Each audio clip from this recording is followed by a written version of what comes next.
I'm happy we are starting on dot 5:30 and it's 5:30 and the hall is almost full. So I'm so happy about this. The last elevator event, I think it was 2 years ago. Last year, parking. Yeah, parking. Before that, 2019. 2019 elevator. So some of you might be new to CTBUH India as an organization. I would like to say a few words in the capacity of chairman introducing you to CTBUH India. CTBUH is a worldwide organization formed almost 45 years ago in Chicago, and it's Council on Tall Buildings and Urban Habitat. And the aim of the organization is to promote knowledge, information about tall buildings, the research that happens, in the perspective of tall building habitat, urban habitat, and bring all interdisciplinary agencies together on CTBUH platform and share knowledge. That is the purpose. CTBUH was formed, as I said, 45 years ago, but the tall building culture is there all over the world almost 120 years now. India started its tall building journey about 20 years ago, and we felt the need to accelerate our accumulation of our information and knowledge, data that had been already gathered by others all over the world. And so we thought of establishing our own chapter, CTBUH India, and that was formed 8 years ago. And then we got the access to all the research and data that had been generated by others, CTBUH. And that is how Indian tall building industry could progress faster. The time was compacted within 20 years, and today our tall building industry has surpassed all other countries in the world. We employ technologies that are beyond whatever other people are doing. We are already there, or maybe we are doing something more than them. In terms of number of tall buildings, we are number one in the world. And of course, we are not looking at very iconic buildings like Burj Khalifa or Shanghai Tower, because that's not our need. But our need is today tall buildings. You see in Mumbai, every new tall building that is being planned or designed or built is minimum 30 stories. And so we are by force, we are living in tall buildings. And then there are ensuing problems, the problems associated with living in tall buildings. And that is how we, CTBUH India, tries to address them through such gatherings, sharing opinions and information. So today's session is on elevators, and as I said, this is an interdisciplinary organization, and we keep on holding sessions on architecture, structure, facades, fire safety, elevator safety, traffic, you name it, whatever is associated with tall buildings, we keep discussing on them. So since 2015, since the chapter was formed, we have been regularly holding this event, inviting speakers from India as well as abroad, and getting insights and their thoughts on various subjects. You can see that CTBUH every year holds one international conference somewhere in one major city in the world. The last one was in Singapore, human, I think, high density, and it was attended by more than 1,200 people all across the world. India chapter was formed 8 years ago, and then since then we have been very, very active. In fact, CTBUH India is the most active chapter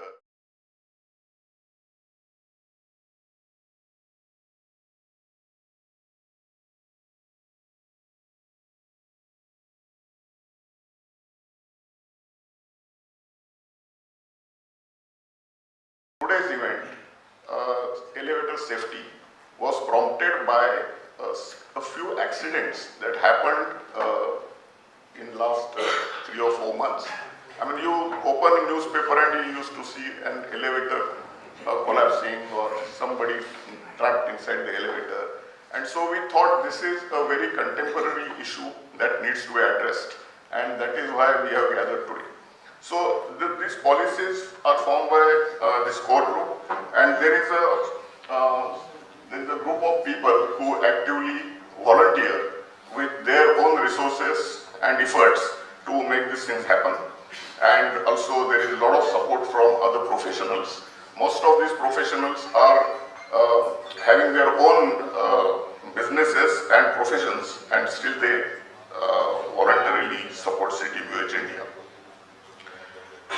So these are some of the events that have been happening 2015, 16, 17, and we deal with various topics such as wind speeds acting on tall buildings, fire safety, and then facades. Then we also have an annual CTBUH walk. We gather some people, students and fresh engineers, and walk them through the precincts of tall buildings, let's say lower parade, where tall buildings are being built. Already some are built. We ask the developers to invite our group into their premises, talk about those tall buildings, how they were planned, how they were built, and what are the salient features of those projects. So such knowledge is being imparted to students as well. We were not behind in lockdown as well. We had many online sessions. Our Legend series, inviting Hafiz contractor Mr. Kamaladkar and Kharegat Raja Hedri, that was very popular, and almost more than 3,000 people, I remember, they logged in online for the Legend series. We are actively going to colleges and engaging students in our activities also.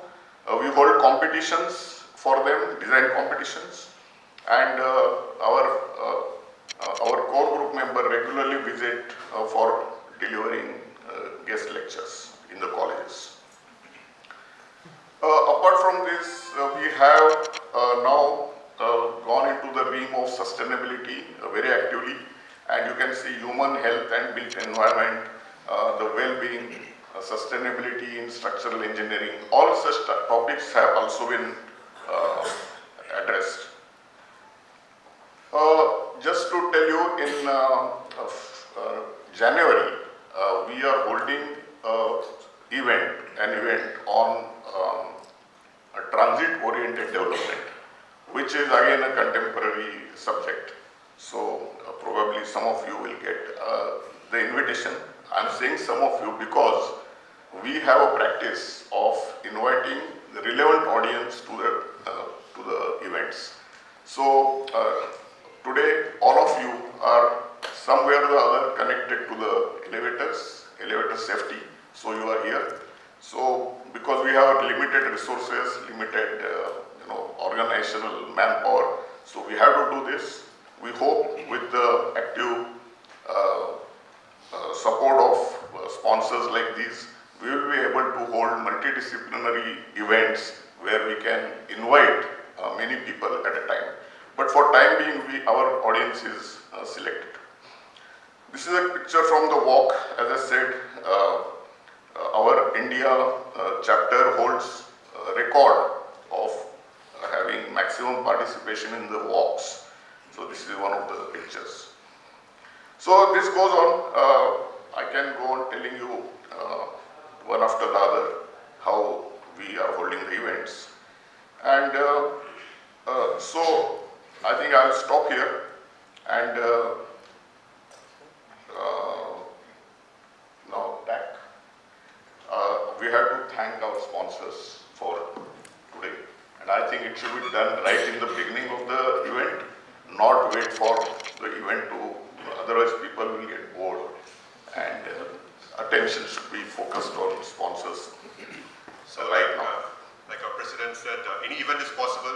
It's a non-profit entity. Any event is possible only through sponsors. And I would like to thank the sponsors and present a small limit. Okay, first may I invite Mr. CTBUH Chowdhury from Otis.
Next we have a presentation by one of our sponsors, TK Elevators, and I would like to invite Mr. Hans Sakharar on stage for the same.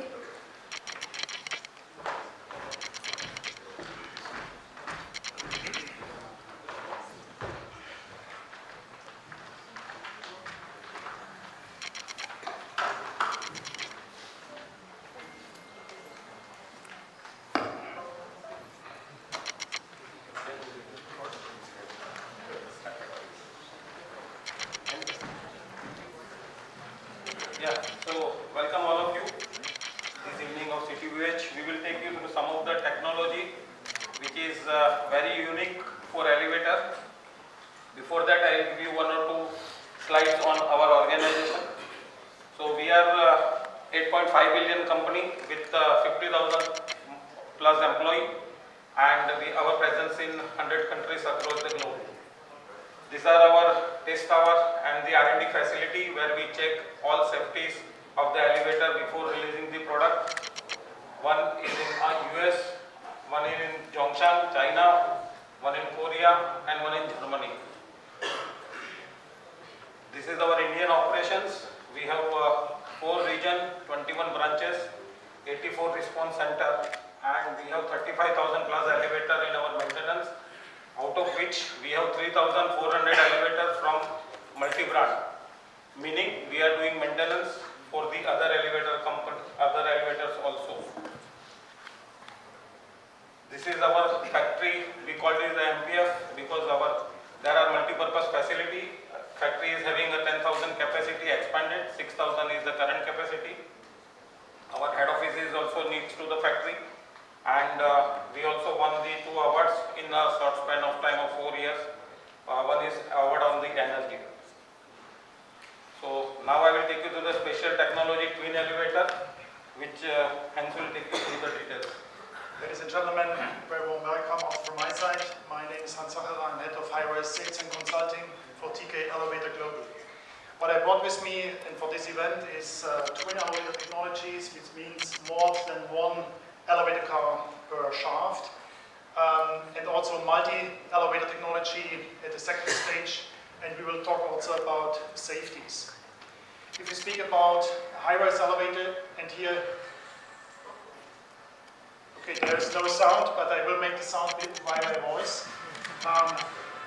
Twin elevators are two cars in one shaft, combining the beauty that we can handle more passengers at the same time. Of course, it's not only one shaft we have always multiple shafts, but we can replace, in comparison to a standard elevator, a lot of shafts, and this is, let's say, the beauty for our customers. At the same time, we can reduce the energy consumption because we can park one of the elevator cars because they are completely independently working in the same shaft.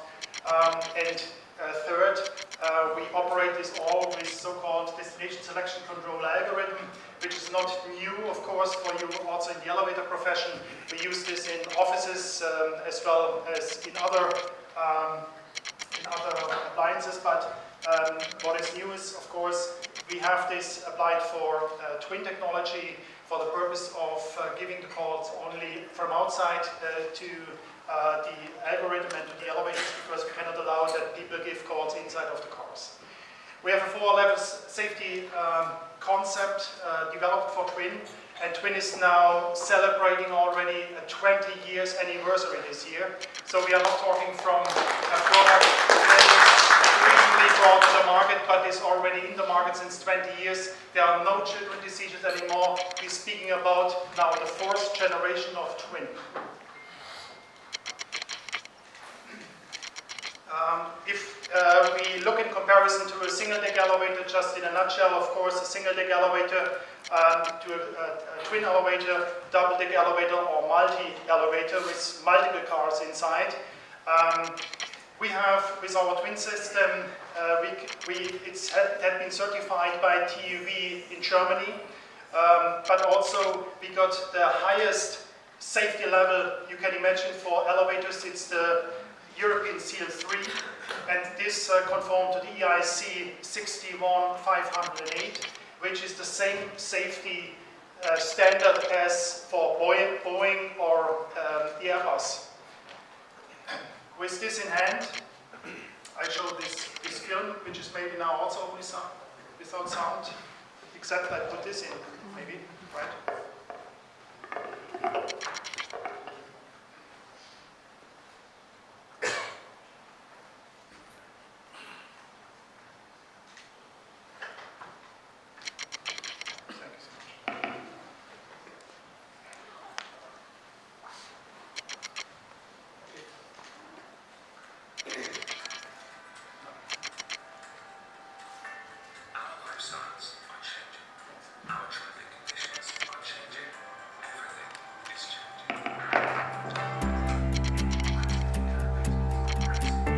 Our lifestyles are changing.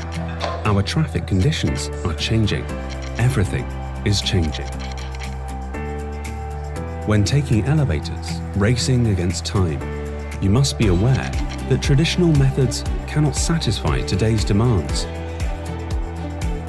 TK Elevator leveraged its ability to innovate when it developed the twin elevator system to meet this challenge.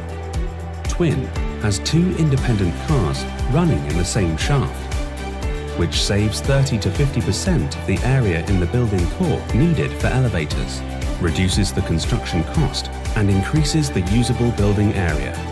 If it is impossible to build extra shafts in modernization projects, Twin can significantly improve vertical traffic in buildings. TK Elevator breaks barriers to design elevators with enhanced flexibility. Twin can be applied to buildings with various floor distances. Each car has a traction machine and control system, which requires lower than normal machine room height and allows more flexible machine room arrangement. Twin can be installed by sharing a shaft, landing door, and a set of guide rails. At the same time, various counterweight layouts can be flexibly adapted to various shaft layouts. As the cars are not restricted by odd or even number transfer floors, Twin can be applied to buildings with various floor distances. During traffic peaks, Twin's group control system ensures that the two cars operate independently while improving traffic capacity by 20 to 30%. As its group control system not only controls floor selection in the building, but also calculates passenger. Our lifestyles are changing. Our traffic conditions are changing.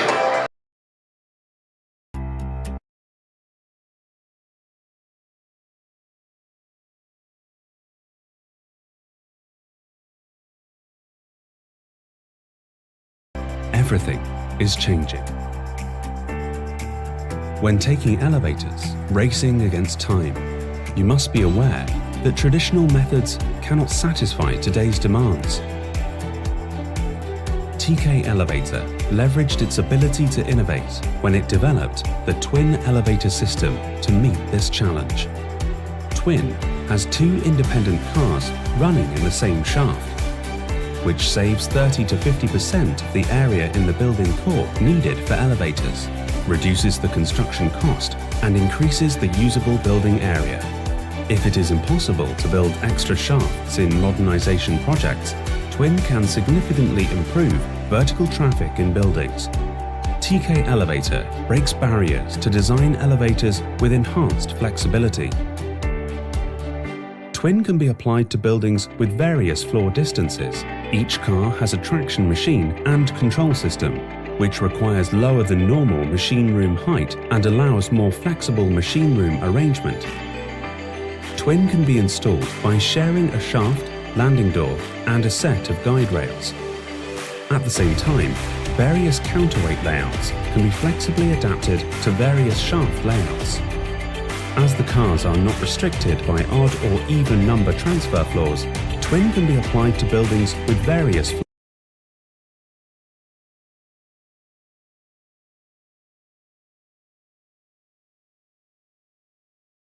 floor distances. During traffic peaks, Twin's group control system ensures that the two cars operate independently while improving traffic capacity by 20 to 30%. As its group control system not only controls floor selection in the building, but also calculates passenger flow and allocates cars intelligently. During low passenger flow periods, the intelligent control system can switch off one of the cars, which ensures the efficient use of energy by reducing power consumption by 20 to 30%. And behind such a brilliant product, there must be strong engineering capability. Twin's 4-level safety system is the best proof. Through its destination selection control system, Twin can allocate destination floors logically. The control system monitors the distance between the upper car and the lower car.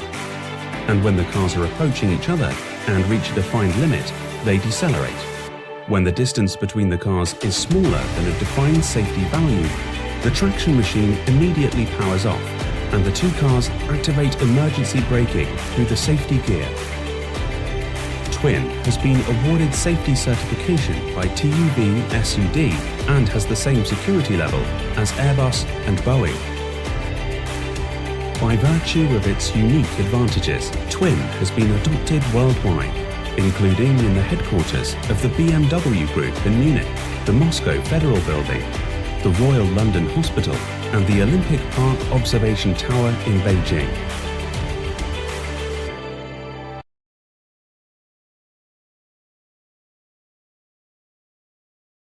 Now,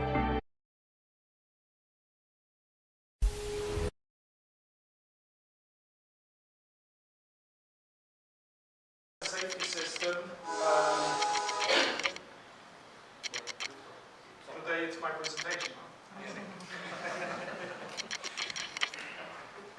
With Twin and the 20 years of experience, we could collect a lot of experience, and the 4-level safety system inherent of the Twin, which makes this the safest elevator system in the world, enables us also now to introduce not only a 2-car system operating independently in the elevator shaft, but also a multiple car system. propelled by electromagnetic motors, like for a maglev train. And I brought with me now, and I proudly present the multi for you.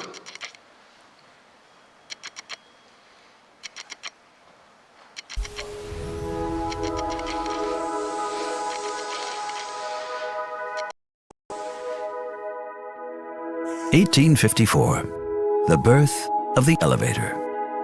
This invention changed the way we live. One cabin, in one shaft, on one rope, traveling up and down. A principle that hasn't changed for 160 years. 2003, the twin elevator changed the industry. 2 cabins, independently in one shaft.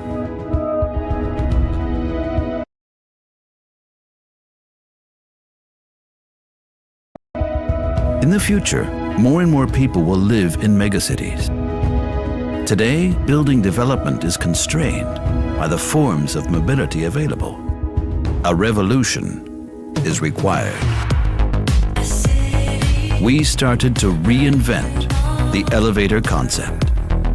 What if we were to omit the rope and have a direct drive as part of the elevator cabin? What if we were to provide more than 2 cabins in one shaft and let them circulate in a building? What if we were to invent a groundbreaking system, enabling the cabin to move not only vertically but also horizontally?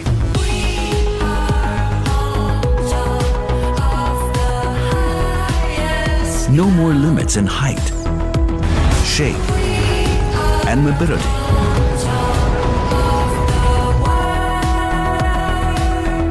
There are multiple possibilities.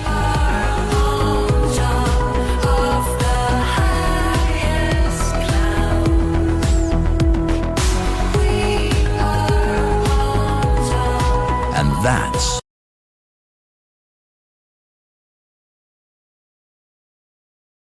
cities with very high buildings, of course, the multi is made for. Twin is applicable up to 250 meter travel height and even more, up to 300. But then multi with multiple cars in the shaft is the right solution. And what you see here is the advantages. We have multiple cabins per shaft. We have a smaller shaft as well. We have a less number of shafts, so we save up to 50%. We have no machine room on the top. No limits in heights. We are working on 1,000, 1,500 meter, 2,000 meter high towers currently. And it's digitally native, because you can imagine that this kind of elevator cars we will not use like normal elevators anymore. The reduction of construction costs by smaller buildings, by fewer shafts, is the higher the building, the more shafts you need, as you know. So the footprint of the shafts gets smaller and smaller. So this is for us the invention we want to offer to the market in some months next year. As soon as it is qualified or certified as well by the TÜV, so that everything is certified as for the twin elevators. But as I said before, we have so much experience. We have this 4-level safety concept. We know how to maneuver.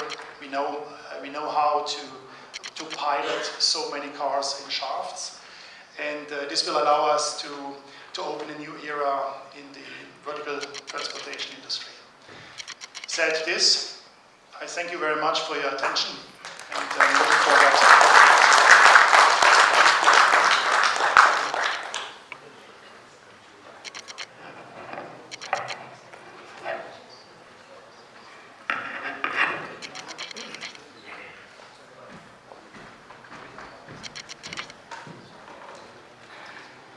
Thank you, sir, for the lovely presentation.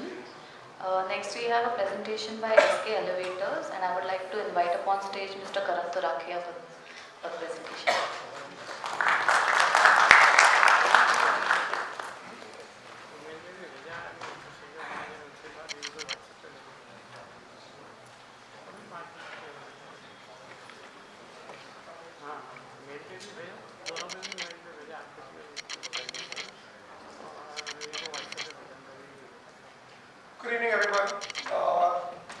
much for turning up in such a huge number here and making this event a very successful event. I'm not going to be marketing SK Elevators as would have been expected from a sponsor here, but I'm going to be presenting a few thoughts and questions that me and TAC have been discussing and sharing for last almost 10 years. And these have been bothering us, so that's what we're going to be seeing tonight.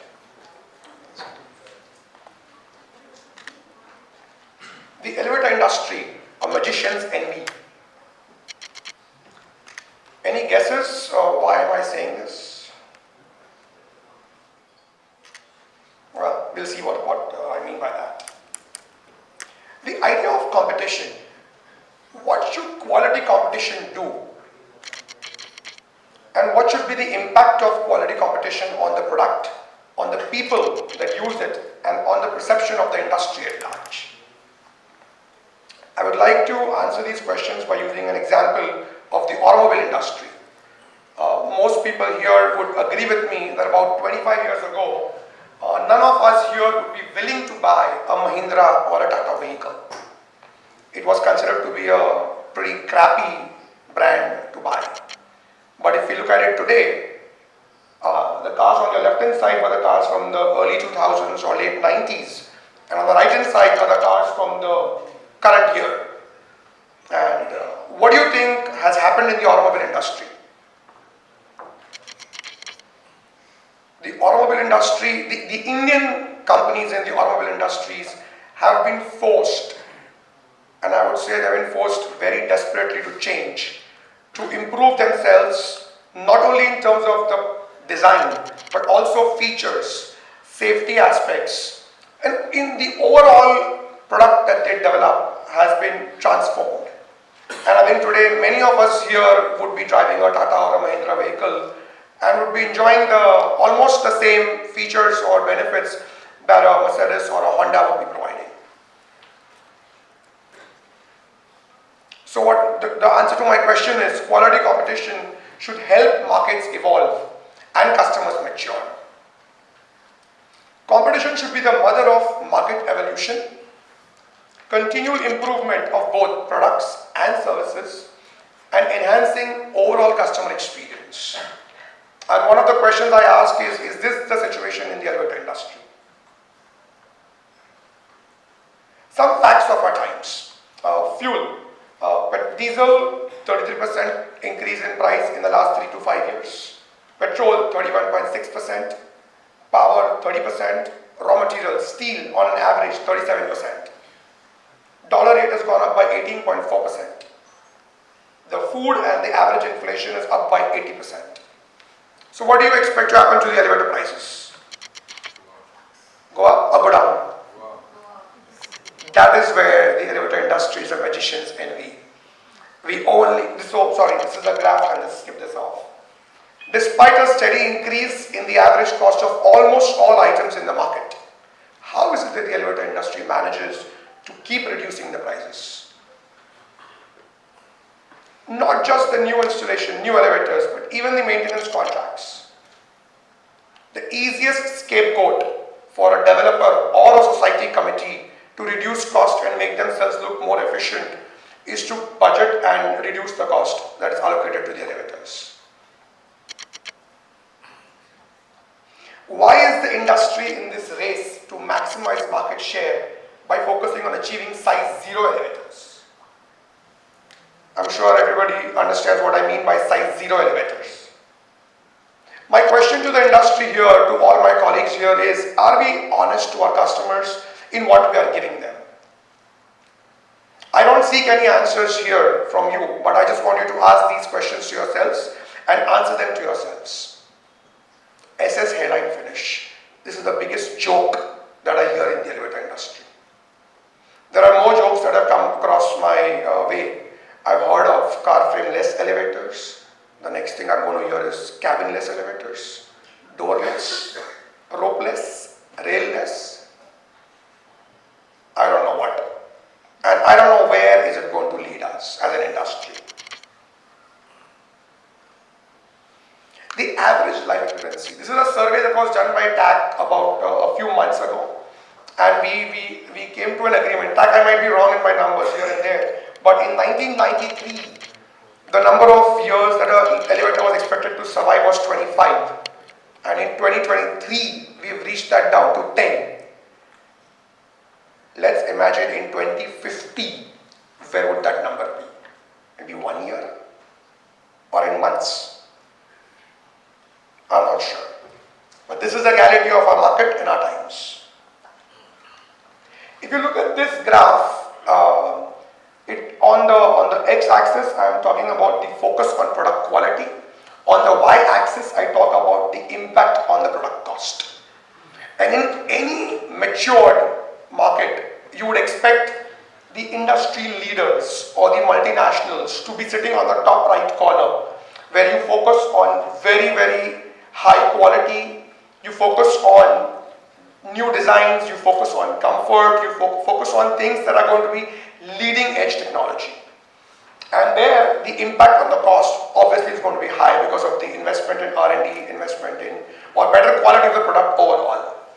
Then you have the lower left corner of the graph, where you have the very small players that are operating in micro markets, and they work in very, very small numbers.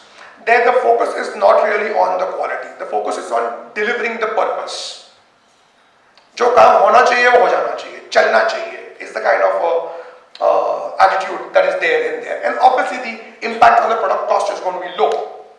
And then there is a very beautiful spot in the center, which is for companies like mine, like SK or any of the other Indian companies, where we focus on good product quality. We try to learn and strive and improve ourselves by looking up to the multinationals. And then we also have a medium impact of price. We might not be as expensive as those really great multinationals, but yeah, they're going to be above the low cost product. But is this the situation in the elevator industry? Any answers? That? What I'm seeing is that there is a downward squeeze to the ground. Everybody wants to maximize market share, no matter at what cost it is. Let's maximize market share. It's sad when you talk to a developer I'm a developer myself, to add to the information. Most of my developer friends, when they talk about elevators, the only point of discussion is price. I believe a majority of the guys here who are into marketing and sales would agree with this, that you talk about technology, you talk about safety. हाँ वो सब ठीक है, तुम कितने में देता है बोलो? इसका कोटेशन इतने का है, इसका इतने का है, तुम कितने में देगा? This is the treatment we get as an industry. And guys, believe me, if an elevator is shut, even a 7-story building is rendered useless.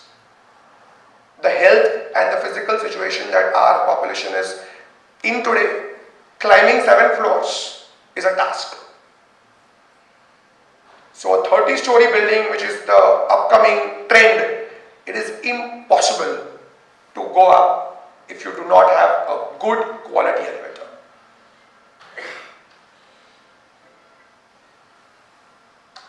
What is the image and what is the condition of the elevator industry today? Most elevator companies bleed in the new installation business. It is assumed that new installation should be at loss. No problem. क्यों? Maintenance में band भी जाएंगे. But even that is not happening. Even that is not happening. Who pays the price of it? The end user. And believe me, any one of you sitting here could be a part of that end user. The statistics with tag shares about number of accidents and death. Any of us, you, me, your wife, my wife, or your or my children could be a part of the statistics. It's time we wake up. TAC has been howling and shouting and screaming, but nobody has paid heed to him. I would request the industry to wake up and bring the required change. If not, there is nothing that can save us. And elevator industry itself is responsible for the condition that we are in today. We are treated as the least critical or important supplier in the developer's office. I don't know how many of you agree with that, but I have developer friends I sit with day in, day out, and they're like, "Kya elevator to theek hai na aa jayega." Nobody budgets for elevator. There is an introspection question, and this question is particularly pointed toward the multinationals. Will you sell the same product, copy to copy, in the European or North American markets? Or will you maintain the elevators in Europe or North America the way you do in India? How many multinationals would say, yes, I will remove an elevator installed in a 40-story tower in India and install it same way in New York or Chicago? Or I will maintain the elevator in the same manner that I maintain in India, in New York or Chicago? I don't know. A developer's costing mechanism. I'll give you a little bit of an insight. I spoke of this in my speech in Pune last month.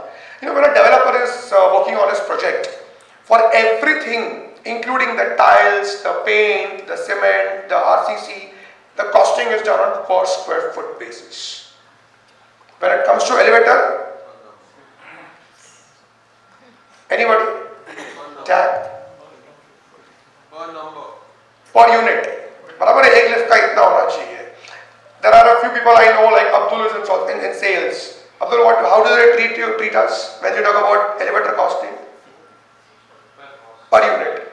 Why? If you go and do this calculation, an elevator seldom costs more than 100 rupees per square feet. A builder probably invests more in the facade of the building than in the elevator. The facade looks pretty or not doesn't matter, but if the elevator is not safe, guys, it's going to be a very, very tough time. When will the elevator industry demand the respect it deserves? I think this is a very, very important question that I would like to pose to this audience over here. Thank you very much. I hope I've sowed seeds of some critical questions, and I look forward to having an improvement in the industry standard. Thank you.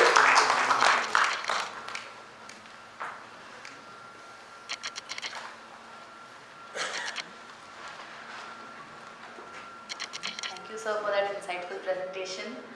We will definitely think about whatever we have looked at today. Next we have a presentation by Otis, and I would like to invite upon stage Ms. Susan Marcus.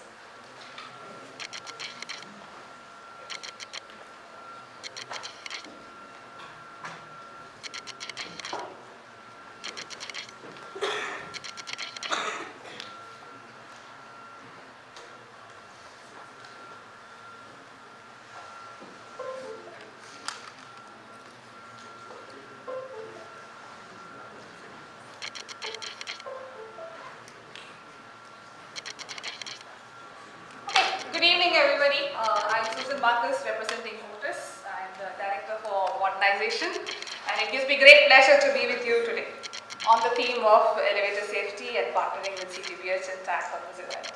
So, the picture that you see on the slide, this is the fascinating lady of Paris. She is often referred to as the Iron Lady of Paris. She is 330 meters tall and about 135 years old. The elevators in this beautiful landmark project carry over 7 million people every year.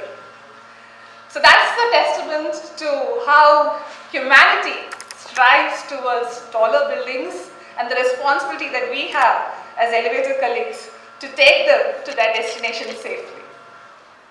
So, we celebrate today the 170th anniversary of our industry. You see the photograph of Mr. Elisha Graves Otis, who demonstrated the safety brake elevator. This demonstration was done in a fair, very similar to this, where a lot of esteemed industry people got together. And Mr. Otis was in conversation with one of his friends who is famous now because of the movie The Greatest Showman, which is P.T. Barnum. And he suggested to him that this is how you would get the interest of people. So he stood on the platform and he must have done close to over 100 demonstrations, cutting the ropes of this elevator and proving that he stands personally testament to his product. He was a chronic inventor, and this safety brake invented has changed the face of the world. Without a safe elevator, it would definitely not be possible to have high-rise buildings today. The first elevator was, however, installed a few years later, which was in a department store, and there's been no looking back since then. So every year, or let's say the history of the company has been to continuously innovate. We don't shy away from challenging questions which were posed that, can we do away with something? Can we make the passenger experience better? Can it be safer? Can we do something which can really change our industry? So from the invention that shaped the industry, it has been the first safety escalator. It has been remote elevating as early as the 1980s, compass destination control, the connected elevators, and today, of course, the world is very focused on energy consumption. So we are twice certified EcoVadis Gold, and energy and sustainability is a part of the DNA of Otis. Coming to India, so this is a very fascinating elevator, and as I said, I come from the modernization department, so equally fascinating in the form of rebirth that has been given to this elevator. It's again 130 years old almost, and twice modernized, and continues to carry the esteemed government officials in the Raj Bhavan of Calcutta. As you know, India, we are the largest service provider. We manufacture out of Bangalore, and our service centers are across India so that we give the best possible experience to our customers, who we hold at the center of our business. As I said, it's a big responsibility. Every trip where we carry people, be it aged people, youngsters, women, children, whatever be the dynamic or demographic, it's a big responsibility, and we take it seriously. So putting people at the center of our business is I would say, it's not just Otis, it's the entire industry's responsibility here. So the whole concept of going through this life cycle, new installation to maintenance to modernization, is going to be something that we are going to see shortening over a period of time. Some of these stories have spanned over decades, but these are going to become increasingly shorter. And that lies the pressure.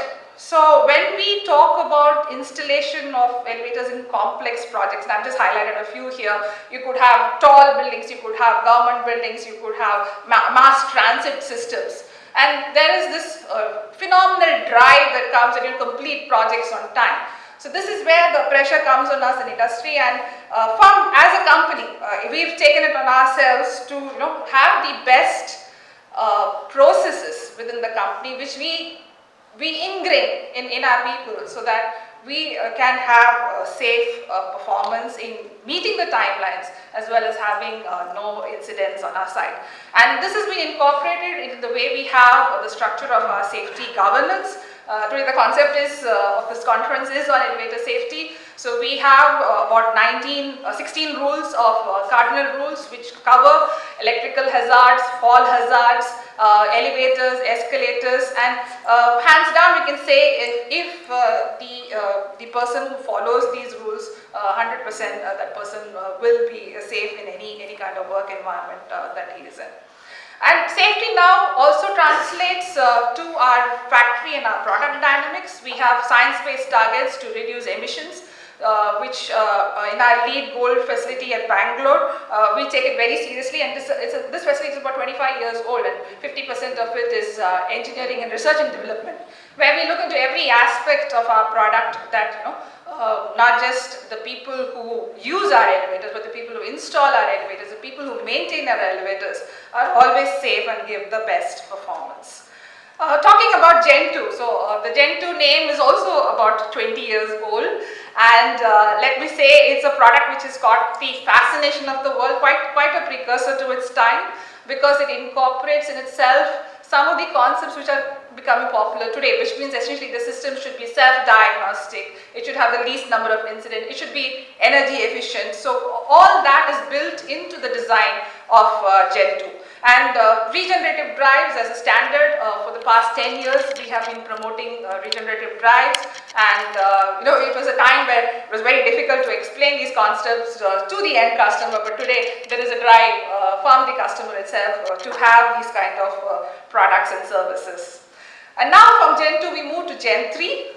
So we again innovate. We now bring in the concepts of digital. Using IoT, can we provide better services to our customers? Can we provide a better passenger experience? You could have the features like e-call, you could have destination management better through the Gen 3, and eView, where a passenger inside the elevator can talk to a third party whenever he is required or requires an assurance. So from a connected elevator to also a connected buying experience, so we also have online e-commerce for this product, where through the developing cities of India, we are able to reach out to them in very simple steps. The customer is able to make an elevator his own. Now, talking about service, it's also a fact that the industry which was created by Elisha Graves Otis also invented the first maintenance contract. So if you see the wordings which are there on the slide, which is by Charles Otis, where he says that he assumes the entire charge responsibility for the care and give it his personal examination. So this is something which we ingrain in our industry, and phenomenally, if you see the relationships which the elevator industry has with your die-hard customers, it's based on good service, it's based on the reputation which each and every service person has inculcated by keeping his personal commitment towards the upkeep of units in the projects. And going forward, we would see that with technology, we can make it predictive, proactive, and absolutely transparent, where customers can get a phenomenal experience of working with one service provider with having the minimum amount of downtime and the best passenger reassurance in the business. With that, I come to the end of my presentation. Thank you very much. Have a good evening.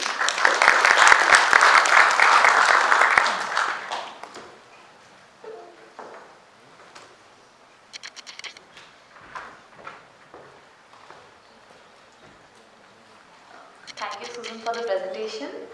There has been a slight change in our queuing. So our next speaker is from IMA Elevator Division President, Mr. Amit Hussain. I would please welcome him with a big round on stage.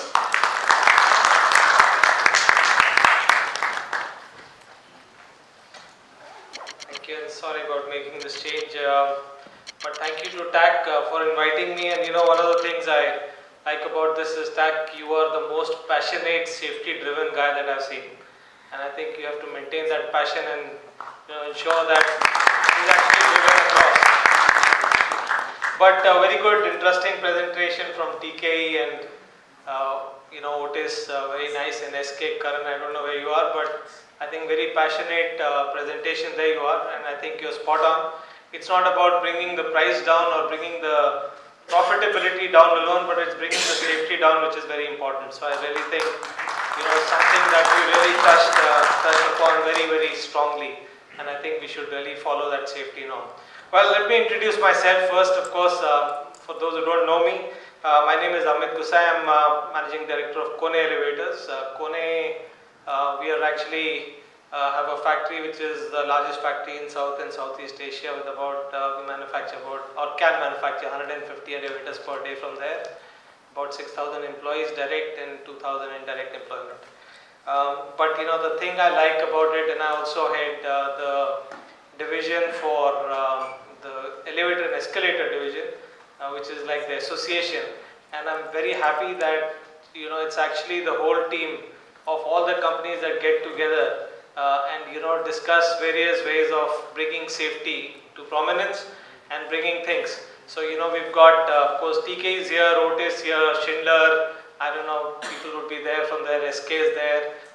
Yeah, and then we've got EC, of course, Manish is at the back, and a lot of other good companies that are part of the elevator and escalator division, all trying to work for one goal, which is safety.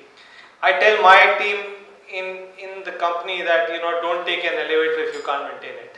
Very simple. And I met one of the chief ministers just very recently, very worried about safety. He said, who's liable? I said, the managing director and the directors of the company, because we are actually liable for anything that goes wrong if it is a problem of the company. If it's a problem of the association, then it's a different matter, because then they're liable if they've given it to a third party. So we don't take, let's say, I'd say the industry should not take an elevator till you actually fix it and bring it back to safe condition. That's very, very important.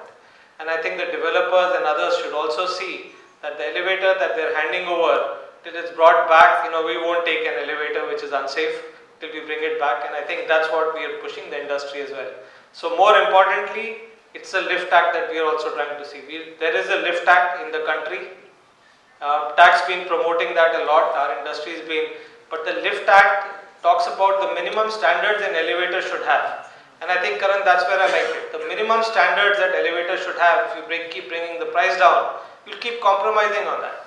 Now, there are only 12 states in the country which follow that minimum standards. Only 12 states in India. Okay, that's mandatory for them.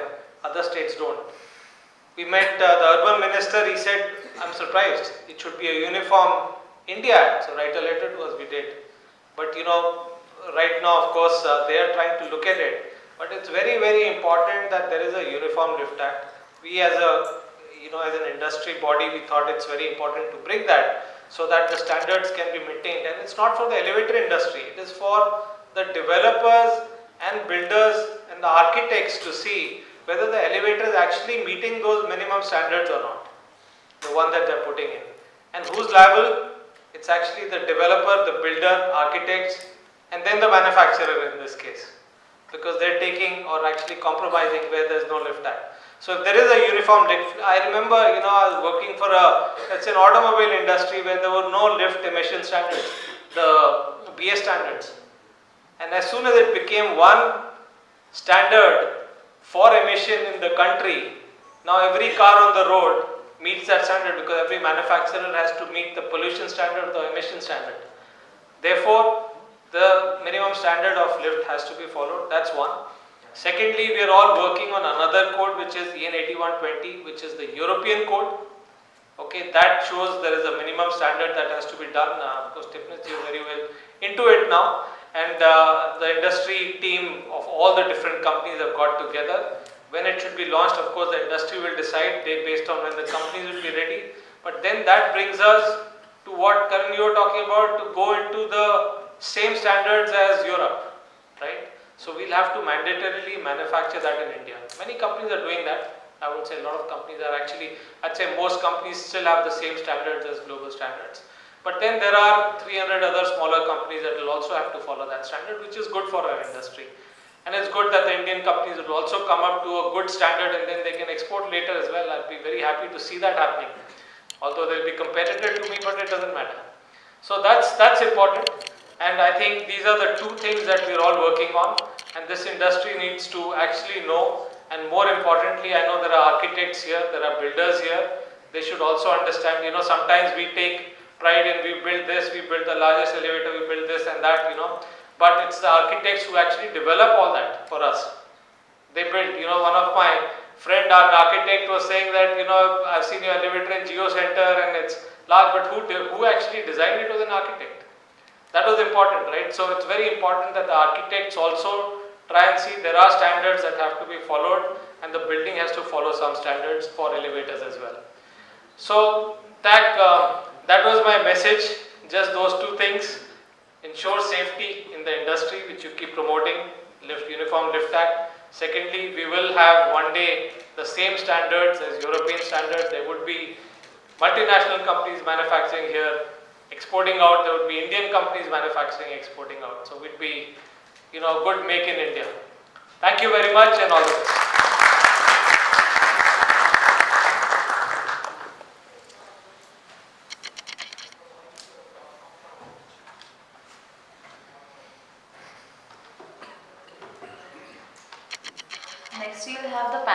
discussion.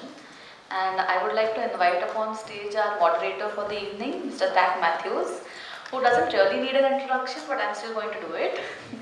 Tak Matthews has over 3.5 decades experience in the VT industry. He is a representative on the committee constituted by the Bureau of Indian Standards for Elevator and Escalator Standards and Codes. He is a fellow of the Indian Institute of Engineers India and the Institute of Engineers Tanzania and a chartered engineer. Tak is a member of the International Association of Elevators Consultants since 2006. Please give him a round to welcome him.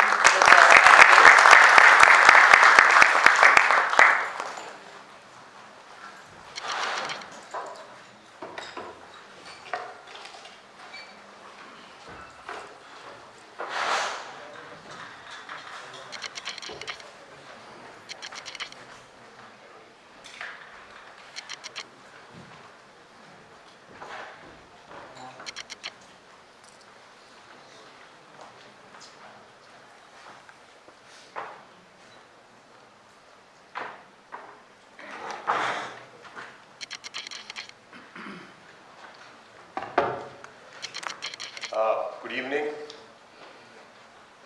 Before we start off, I would specifically like to thank the CTBUH India core team.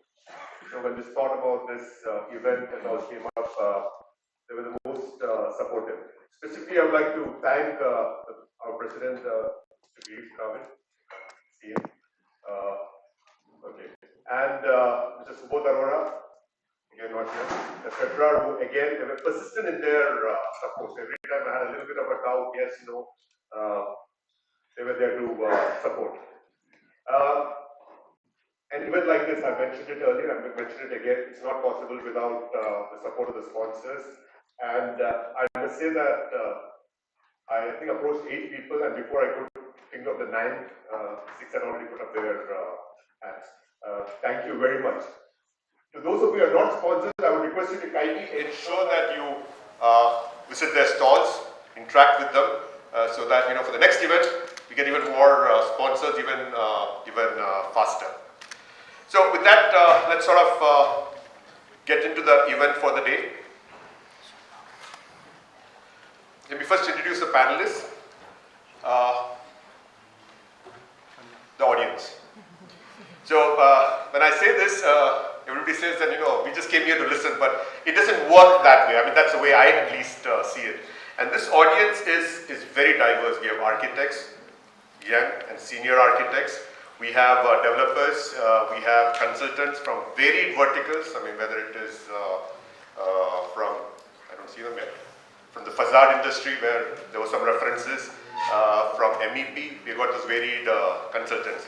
We have project managers, we have users, we have fire authorities represented here, we have the lift inspectorate, we have the press also here. We have elevator company senior management. You just heard from Mr. Amit Hussain. We have Mr. Manish Men here, we have Manish Sikka, Naveen, all of them who are the senior members of the company. We also have president of 2 elevator associations. We have a number of people who are on the standards committee. In fact, one of the gentlemen here, you will hear from him as we go along, who's probably been on the standards committee for about 25 or 30 years. So he's seen the way standards have evolved. And a number of the people who are sitting here from the elevator industry come with over 40 years experience, and some of them are hardcore field experience. And I think it's essential that we get their kind of feedback also. Okay, with that, I would like to again, I need Mr. Girish David, not here. Okay, yeah. So I'd like to invite the panelists one by one. First, I would like to invite one more thing about the panelists. So I approached the panelists, and I'm so glad that not even one said no. All of them, I said, and they put up their hand and they said yes, we are there. So let me first invite Mr. Pratik Kataria.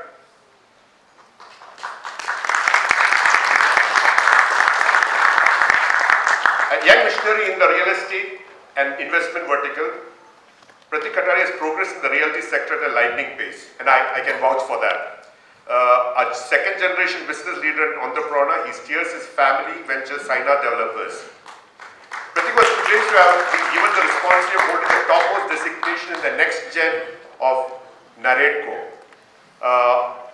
He's the president of the next gen NAREDCO Maharashtra. Currently he serves in NAREDCO Maharashtra as a committee member. Pratik also holds an impressive academic portfolio. He has a double master's degree. The first one is his postgraduate diploma in management from Flame School of Business, Pune. The second being the master's in commerce from the Mumbai University with a specialization in entrepreneurship. For recreation, Pratik likes to embark on adventurous trips. His recent voyage was a trek to the base camp of the mighty Mountain Everest. Pratik also has a passion for contributing to society by participating in various social causes, the closest being his girl-child education. He today not only represents the developers, but I think he also represents the buyer and user group. Thank you very much, Pratik, for being here. Thank you. Yes, you got the right place. I didn't have to tell you the middle, okay. Next is Mr. Santosh Warik. I've known him for about 13, 14 years now, and I think everybody in the crowd knows him. One of the most supportive non-elevator industry person. He's been associated with the Standards Committee for a very long time. He's been associated with the National Building Code, and he has never said no to contributing and supporting the standards. He's a Chief Fire Officer and Fire Advisor of the MIDC Fire Service and is the Director of Maharashtra Fire Service. He has got over 30 years of experience in the field of fire prevention and protection. He has served on various positions in MIDC Fire Services. He's basically a science graduate. He has done fire engineering from the National Fire Service College in Nagpur, and he's an MBA in finance and law graduate. He's got expertise in firefighting of various occupancies and implementation of fire prevention and life safety measures as per National Building Codes of India. He has successfully handled various industrial projects, special townships, SEZs, and IT parks in Maharashtra.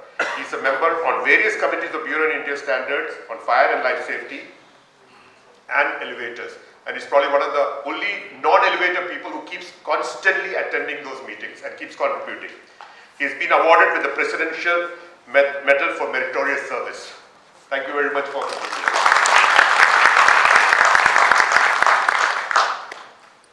Next is,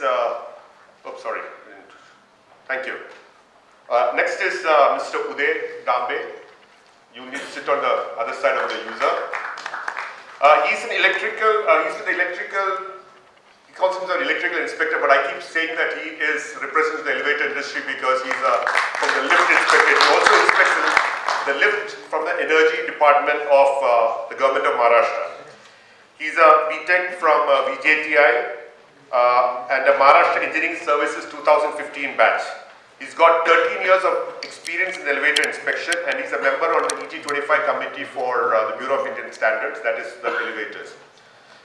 Additionally, what I know about him is he actually gets into details of understanding something that he doesn't understand about elevators. If he doesn't know something, one of us will have a problem because he will chew our brains till he finds out what it really means. Next, I would like to invite Mr. Rishikesh Pawar.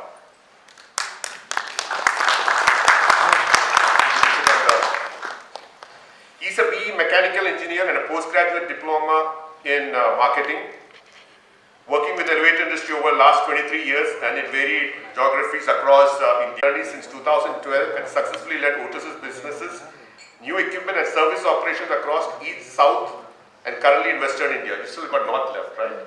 Yeah. Okay. I think something to think about. This has given Rishikesh a deeper understanding of the varied cultural nuances amongst customers in a widely diverse country like India. He's passionate about coaching and developing programs that enable team members to meet customer requirements. Rishikesh has had the privilege of working on complex projects and high-rise structures with some reputed developers. He's a lover of nature and enjoys capturing interesting landscapes on his camera. So in case the elevator industry doesn't treat him well, he's got another career option. Mayank Desai, a good friend of mine. So we have constant conversations with, I have with Mayank Desai, talking about the elevator industry and issues like that. So it normally starts after 9:30 at night. He's a Vice President of Sales and Marketing with an illustrious career spanning 35 years, a true legend in the field of sales and marketing. Trust me, he is a legend when it comes to sales. He can sell, I would think he could sell a refrigerator to to an Eskimo. Mr. Desai is the helm of sales strategies, marketing initiatives and business development efforts. Core competency lie in sales, marketing and business development. Renowned for proficiency in client relationship management, seamlessly fostering and nurturing connections that drive business growth. As a leader, mentor and visionary, he continues to inspire and guide the company towards new heights of success. Next is Mr. Karan Turakia.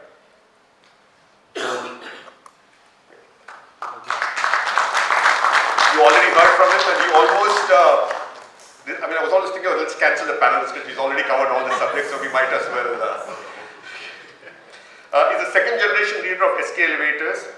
With his astute business acumen and thorough various initiatives and processes, Karan has transformed the company from just a business into a recognized brand that is renowned for its positioning as a power to rise. Under his leadership, the company has improved its productivity and doubled the turnover over the years. It has also won several awards such as International Gold Star for Quality at Geneva, Switzerland, and the Platinum Award for Quality Excellence and Business Prestige at International Quality Summit, New York. Karan holds a bachelor's degree in Accounting and Technology Management from the University of Findlay, Ohio. He also has a MBA in Organizational Behavior from Case Western Reserve University. Sometimes I wonder why he came back to India. Obviously a passionate Indian. Okay, now he also has an alternate career option if he decides to quit with elevators. He is a certified Thai cook. So, an alternative that he has. Unfortunately, he's not cooked for anything for tonight. There's nothing from his. The last is, again, an old colleague, a very close friend of mine, Ashish Kapoor.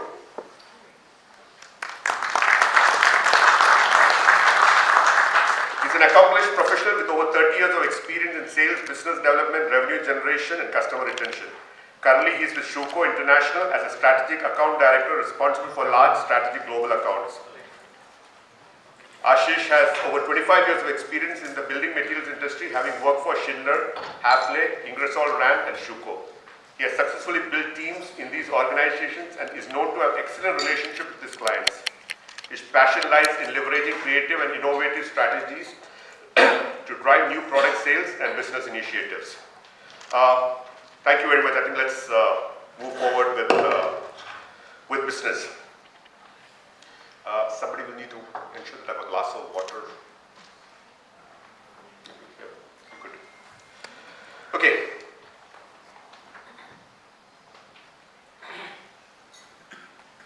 First question to the audience. Trust me, I said that I will be asking questions to the audience. So the first question to the audience. What is the most important requirement to make a building practical and sustainable? I mean, just shout out. Don't wait for the mic. Just shout out. You know, it's a very small room. Louder, louder. Shout out. I mean, be angry. Yeah. Yes? That's obviously come from somebody in the elevator industry. I would like to hear from architects, developers, consultants. What's the most important thing in a building that will make a building practical and sustainable? Efficient. Energy efficient. Energy efficiency and structure. Obviously, you know, there has to be structure, right? And Space utilization. Space utilization and light. Safe transportation. Safe transportation. Okay. Okay. So anyway, I'll jump into it. What makes tall possible? Karan did mention, 10 floors, 7 floors. I mean, 2 floors also. A little bit of a caution here. I need to be a little careful here. I asked this question once to a group of people and they said, no, we never use the elevators. We always use the stairs. And I figured out they were all mountain climbers. So if there are mountain climbers, yes, my apologies. I don't mean it to you. I'm talking about, normal people. What makes tall possible are elevators. And this comes from a discovery in 1853. And this is the only industry that I'm aware that was launched with a very clear commitment. All safe. In fact, there was one presentation which said 1854, so even the elevator industry can't decide whether it's 1853 or 1854. But I believe it is 1853. Even the Wright brothers, when they launched other means of vertical transportation. I do not think they also gave this kind of a commitment. Anybody differ with me? I don't think that was their commitment. They had no concept of being safe. Incidentally, the facade industry also took birth in 1853 at the same fair which was held in New York. I got to know of it at one of the presentations by the facade industry. I don't see him here, Mr. Gautam Basin. Not come in yet, okay. So I keep saying that these are industry twins. And today we have somebody from the facade industry who will also sort of give us a perspective. He's worked with elevators, he's worked with the facade industry, sort of give us a perspective in terms of how these industries have evolved.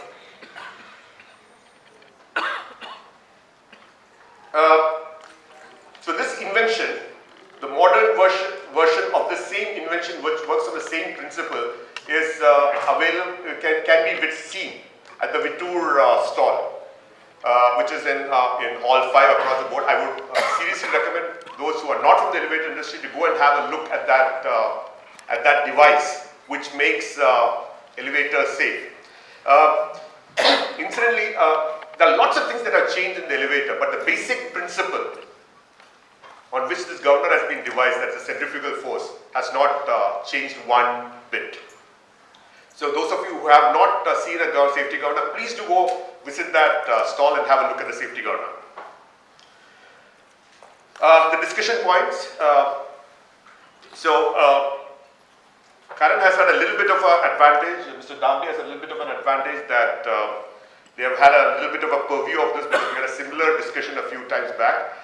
Other than that, I really have not shared any questions with any of them. But then, you know, there will be more questions to you, particularly the young architects who are sitting at the back. I mean, most of the events they have been the volunteers, but today they will be the people who will be answering those questions. So again, when there's a question asked, please just shout out. I mean, don't wait for a mic. There are mics around, but just shout it out. And if I don't get answers, then I'll start specifically picking on the names that I know from the audience. So let's get started. And just a thing, just ensure that the answers are crisp. We don't have too much of time because we need to cover a lot of ground.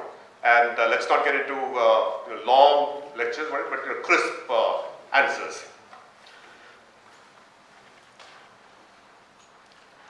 Design. Unfortunately, the first question for Mr. Gautam Basin is not there. Rohit, are somewhere around?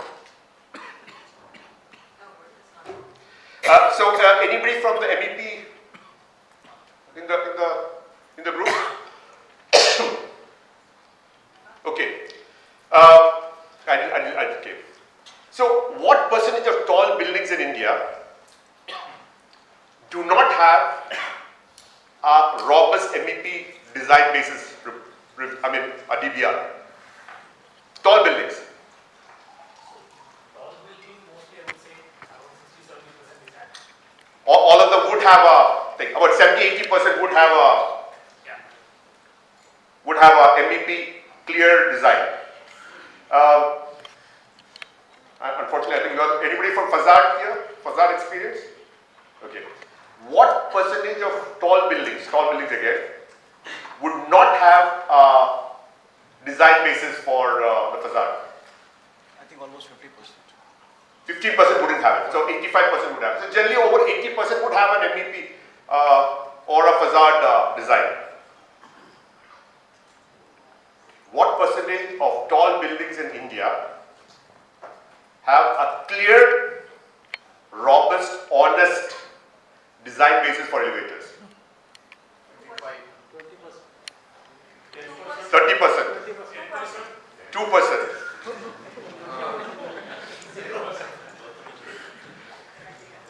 Yeah, Gautam just walked in. Good, the question's coming back to you. So what is it, 2%? 2% have a design, 5% have a design, 15% have a design. What's a common figure? About 15%. 15% have a design basis. Gautam, a question to you. What percentage of buildings, tall buildings in India have a design basis for facades? I think tall buildings about 15 to 20% now, and the numbers improving. 20% have a report. The others don't. Tall buildings specifically. Have it, or they don't have it. They have. They have. So you mean to say 80% don't have a report? Don't have a design basis? Okay. So we had an earlier thing where it said that 80% had and 20% did not have. So there was a little bit of a variation here.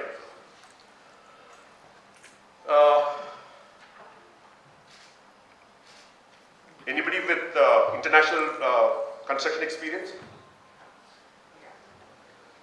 What percentage of tall buildings abroad do not have a design basis for their elevators? Mr. Balaji. Yeah.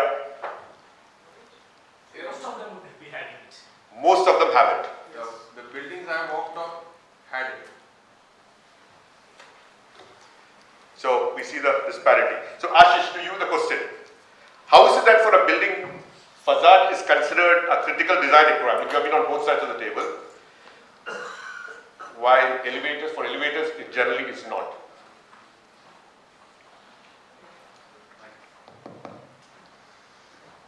Yeah, thanks, Tag. Chris? Yeah, well, like Gautam also explains, it's become a critical component over the last few years. I would say maybe a decade and a half. Before that, it wasn't a critical component. There were local systems being used, there were local contractors being used.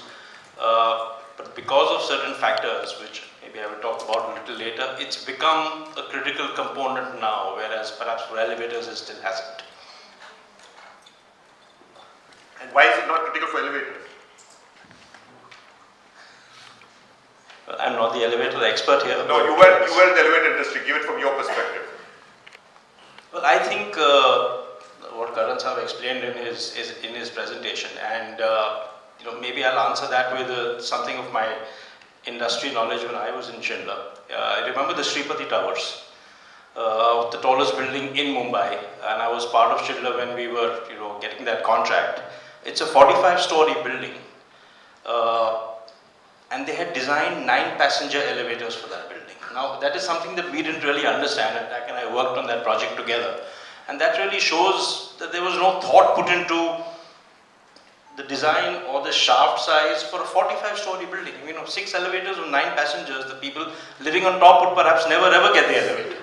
So, that perhaps puts into perspective the thought behind the elevator planning of a building. Thank you, Rashid. Gautam, to you again. If the facade design is wrongly implemented, what possibility do you have to correct it? Design and implemented wrong. Wrongly implemented And executed. what possibility do you have to correct it? Costly, if money is not an issue. Well, it's doable, but I think once the building is occupied, facade is the only thing that's keeping you away from what's outside. So at that point, replacing materials or at that point, replacing materials or changing systems, I think it's a tall ask. Yeah, but it can be done. Feasible. Mr. Balaji, MEP, if it goes wrong, is correction possible? compare with the elevator, replacing elevator with your pipe, it's easy task.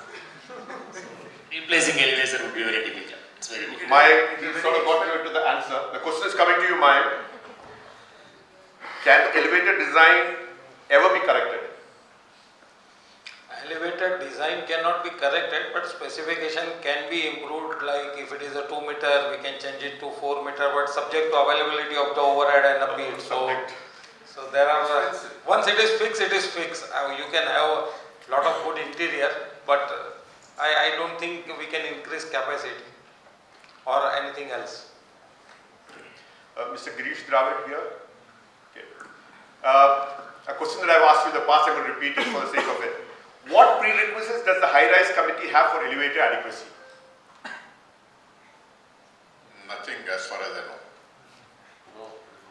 And so then I come to Mr. Warik and Mr. Dambe. Why is adequacy elevators not a criteria for BMC or most other approving authorities? I say most approving authorities because MMRDA sometimes asks for a elevator adequacy report. I've seen some of the reports, it's just not even worth the paper on which it is printed. Why is it not a criteria? Since it's a practice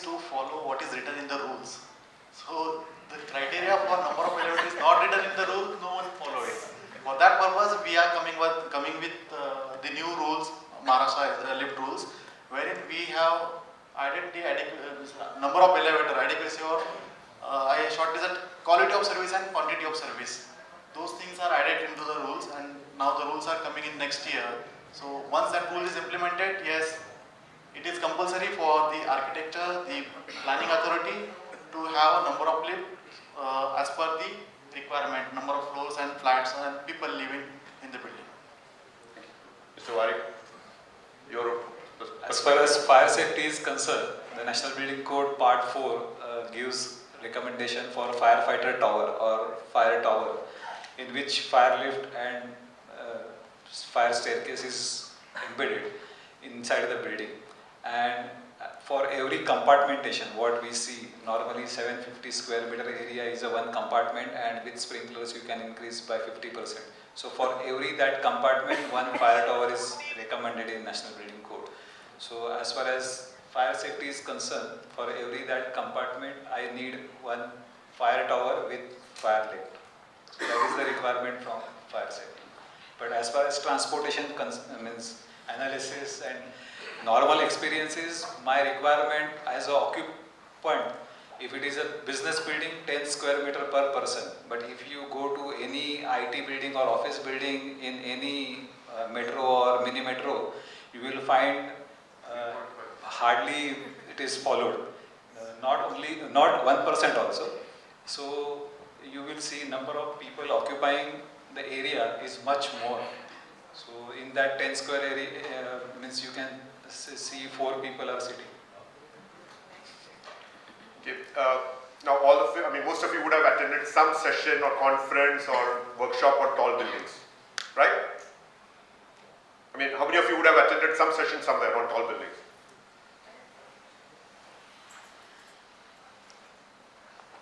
Have elevators been specifically addressed in those tall building conferences and events? Few. Right. So I hope you get the drift. And the audience, if you disagree or you have a comment, please shout out. Don't wait for me to come up with a ask for a name. You can see this, right? You recognize any of these figures? Any of you recognize any of these stuff? Any of you recognize these things? Yeah, that's calculus. Calculus, some calculus, right? That's it. Mine? You want to comment on it? Anybody want to throw a guess? Waiting time. It's basically traffic calculation. Some traffic calculation. Yeah. So does anybody want to say what's the first line on the top? Okay, so anyway, the idea is these are formulas which are in the National Building Code in IS related to establishing the requirements for elevators. We talk about round trip time. I'm not going to get into the theory because you'll all go to sleep. How well versed are the elevator industry experts with traffic analysis? And I'm not talking about using the software. Understanding the theory and understanding the practical aspects of traffic analysis. On a scale of 1 to 10, to make your job easier, on a scale of 1 to 10. 10 out of 10. What do you say? What's it? The requirement of having a traffic analysis. No, not the requirement. Understanding the practicalities, understanding the theory and the practice of traffic analysis. Not the software. 3 out of 10. Important. 10 out of 10. No, it's not important. How do they know? Do they know about it? Hardly 5 points. 3 out of 10. 5 out of 10. 2 points. 50% know about it. Right? Your comments? 2 out of 10. Traffic analysis in elevator industry. No, not the software. Let me correct you. Not the software. Software, anybody can. I'm talking about the theory and the practical aspect. Nowadays people are used to work on software, so practical purpose I really don't know how many people understand it. But yes, software is supporting that, and we are going into the digital world. So why if software is available, why one young engineer should break his head on this formula? So tomorrow, yes sir, Balaji. I think occupancy and the height of the building and the waiting time are the 3 critical things that should be considered. Okay, so a question that comes up is, so tomorrow if your building you have been assured that this building has been, I mean, your AI is coming to the picture, your building has been assured that it is designed by somebody on software without understanding the theory and practical. You'll be okay with it? No. No. Okay. Oh, let's go in one step ahead. One more vertical transportation thing that we have, aircraft. You know, somebody has also designed it based on software. Would you be okay with it? No? You should be okay. No? Well, there's software available, right? To operate that software, we need to give them a training. It is not like only software will help you. Yeah, but so then your training is not too effective, right? Because they're saying only 5% know what it is. Okay, Anuja, to you. You know, there's this general impression, I mean, we have had discussions also about this, where developers, they approach an architect and then they expect the architect to be able to give all the responses related to elevators. You know, how many elevators, what speed, what capacity, everything. What are your comments on that thought process? In fact, I have to always add elevator to save FSI tag. You have to add elevators to save FSI. Oh, but it's got nothing to do with requirements. That's what ball game where I have to fight for every square inch of my FSI, and there you are the savior for me. You're an angel. Yeah, so FSI is done. So if the elevators are not adequate, it's okay, but FSI is required. See, this formula is quite popular with my young architects, and they go to NBC and they try to work out by themselves when a developer is not appointing any elevator consultant. Good that you raised that question, because my next question is from that. I have seen architects adding elevator shafts to get FSI, but the developer always says, "अगर लगेगा तो लगाएंगे elevator, shaft तो डाल दो." So a very interesting situation that I read the NBC and then develop the elevators. So again I go to structure. By the way, I'm a civil engineer by qualification who after the first 2 years never practiced civil engineering. Does the National Building Code provide enough information for somebody who is a novice in the subject to design the structure for the building? Is that the intention of the National Building Code? No. Is that the intention for the MEP? Is that the intention for fire and life safety? Is that the intention for any of the items of the National Building Code? No. Then how come for elevators? Anybody want to comment? Rishikesh, want to comment why it is? So it's more about generic guidelines, you know, that's the entire purpose of NBC. It's not trying to say you this is the only way, but it's kind of a Bible for the construction. You know, how to design the building. It is a recommendation given, there is a way out given. One thing I want to add back, if you give me 1 minute. Sure. See, many of us, including industry and construction industry, developer, architect, knows those formulas. Nowadays, people know how to misuse the formula. There where there is some hitch and problem. And I would like to say, everyone want to follow not this formula, but the thumb rule. The thumb rule is something which is getting openly practiced. You know, so that's something which is not written in NBC, but there is something called thumb rule. So again, I go back to being a... I can add one line on it. The formula, it's understanding of this formula is dependent upon the requirement. If it is a luxury building, yes, people use that formula. But it is SRA building, no. So that's a real problem to us. Problem, okay. Kataria, would you like to add some comments on it? I mean, up to now you have been very quiet. You are the user, you are the buyer, you are the developer. So you have to represent everybody. Yeah, I knew it was going to come to me, so I had to be ready with that. So, as a developer, I think you are bang on. We've not gone into details. I say that as the next generation of my company, and I think I get to see a lot of young audience here, and I'm sure that we would want to learn that. But having said that, I'm sure if we flip a book here of DCPR 2034 to you guys, everyone would be scratching their brains. And having said that, the need is there, but then we as an ecosystem, it's an ecosystem to make dream homes for clients, right, with safety guidelines. In that we need support from everyone else, right?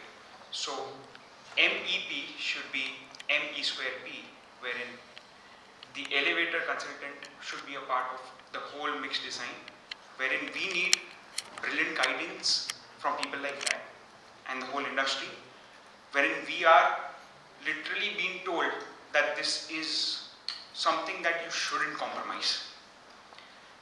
And as a person who heads the next gen of Narendra Maharashtra, I would be happy to have developers sit across the table with everyone over here, whosoever can take this metal up, and I'll be sure that architects and MEP consultants would be up for that. So thank you for these amazing insights. Okay, so we talked about design and stuff like that, and this is a reality. Can you see the figure? Yes. Can you see it? It's 254. The decimal point is at the right place. 254.6 seconds.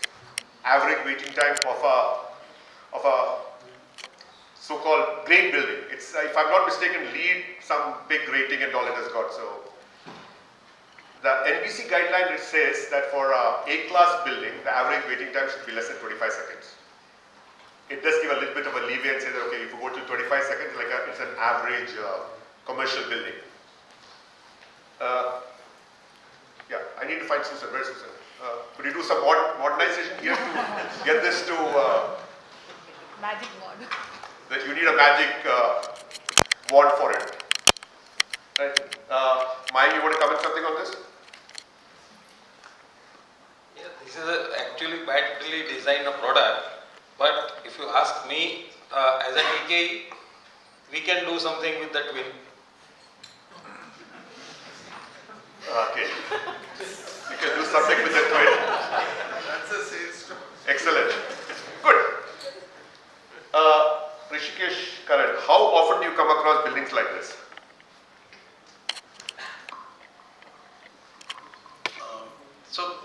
Thankfully, in my last 23 years career, especially moving around the various parts of India, I have not seen such a badly designed building. Okay, and over a period of time, people are trying to, they are understanding, because 5 years back, or let's say 10 years back, the awareness was very, very less. Now it's really going up, and people are conscious. Even one of the client, very reputed developers, they try to commit about the average waiting time, and that commitment was sacrosanct from all elevator companies to their client, and they understood. With the help of the consultant, they ratified it. So there are some positive trends. I am very hopeful, and still need to see further 25 years in the elevator industry, and I am very hopeful that I will see better average waiting time, and hopefully either double-decker elevator or twin elevator very soon. Thank you. Karan, you are... So I have a different view.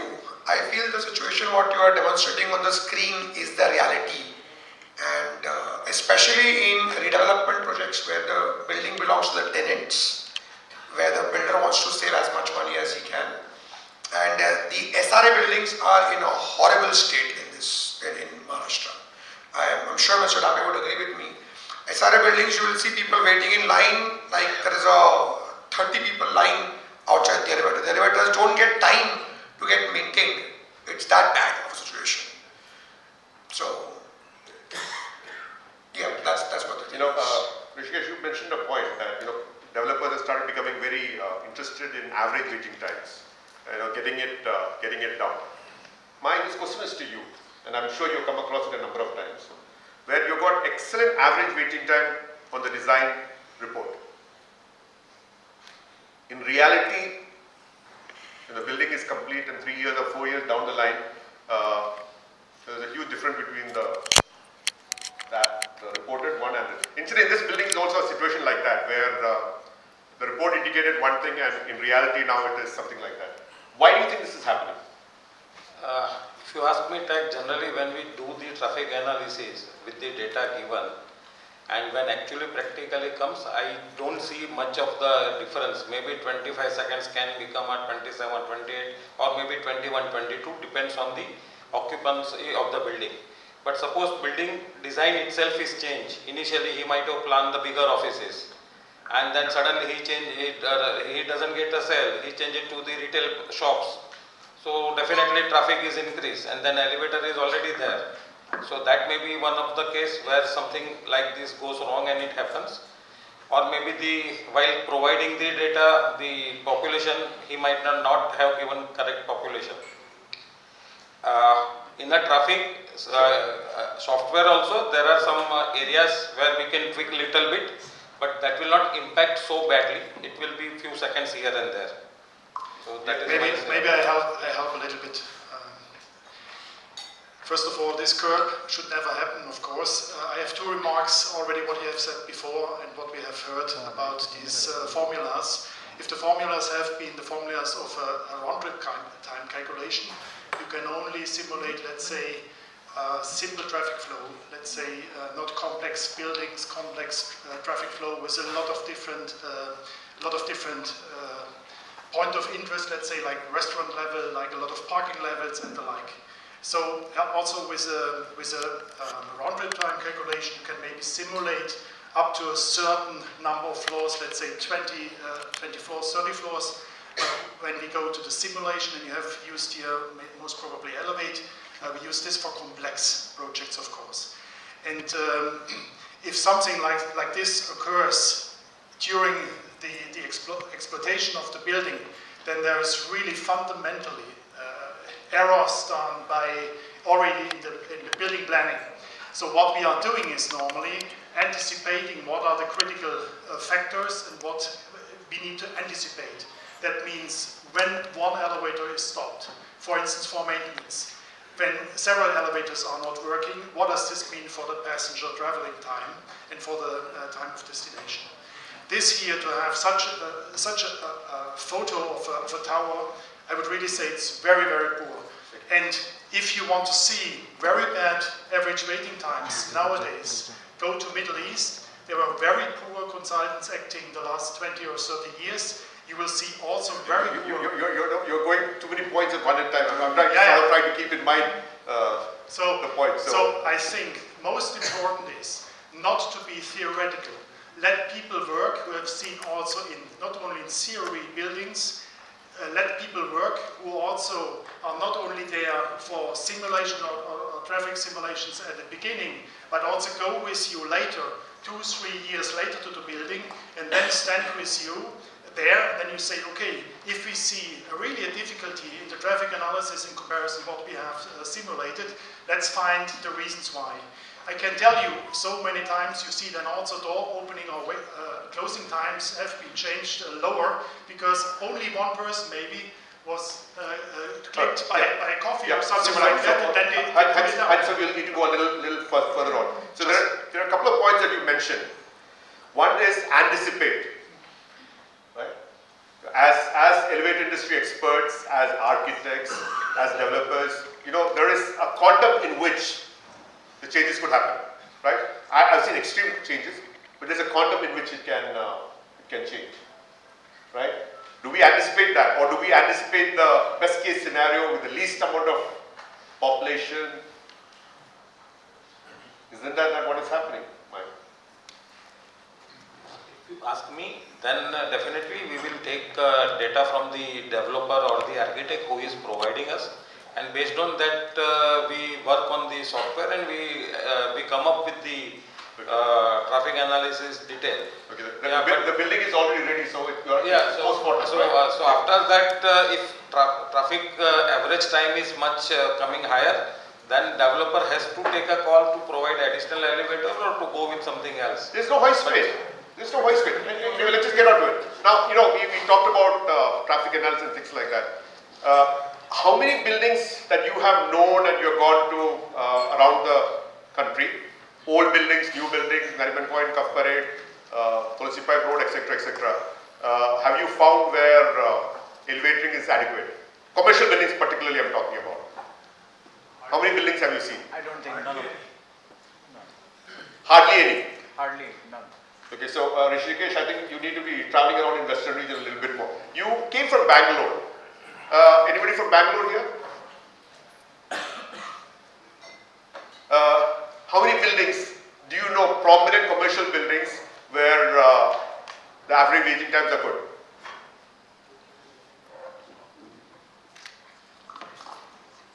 I mean, shout out some names, some good buildings. I mean, of course, you could have hotels and premium. No, I said commercial buildings. Almost they are well designed. Bangalore is not having that. Well, I don't want to throw out names of buildings because on an average, just for your thing, you know, we get at least 2 buildings a week where they ask for solutions. And 90% of the case, there is no solution possible. I mean, unlike what Mayank said, with a 15-floor building, I can't put a twin there. Obviously, it will not work. If there are no hoistways, there's nothing that can really be done. Anyway, let's move forward on this. So, Dambe, this next question is to you. What is your experience with the consequences of under-elevated buildings?